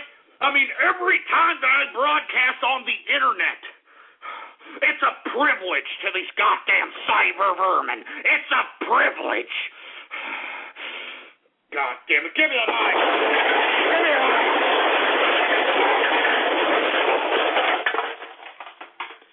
I'm done with this crap. I'm not going to forgive you assholes for this crap. Do you understand that? I'm not going to forgive you for what the hell you've done. You stupid, soulless pieces of crap. And I know for a fact that all you people that are making fun of Karaskin are afflicted with the same goddamn ailments he is. The only difference is that you're too chicken crap to get on the internet and actually speak your mind like he does, you stupid, ungrateful, aspy idiots. You stupid sons of bitches. You idiots will be lucky. You'll be lucky if I come back after this crap. I can't believe that. I can't believe you did this to Karaskin. I can't believe this crap. And I know that all of you idiots that are making fun of Karaskin are a bunch of goddamn aspy, autistic pieces of man-children, brony-embracing pieces of crap.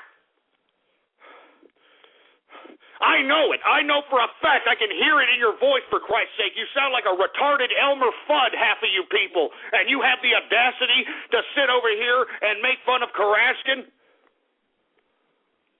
How dare you idiots? How dare all of you morons? God damn it, I'm out of here. I'm not gonna broadcast to you morons anymore, for Christ's sake. All right? Hey, if you haven't had your fair fix of the True Capitalist Radio broadcast, well, then go to the archive, asshole. All right? blogtalkradio.com/ghost. All right? Because I don't know when the hell I'm going to come back and do another broadcast after you idiots made a fool of not just me, but Karaskin on a Taco Tuesday. Sorry, sacks of crap.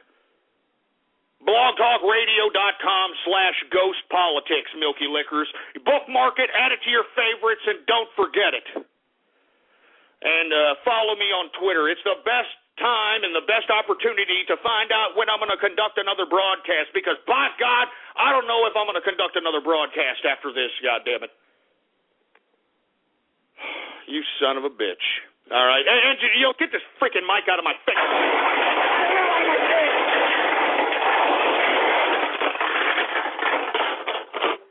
That's it. Stick a fork in me. I'm done. Get me out of here, engineer, for Christ's sake. I don't care.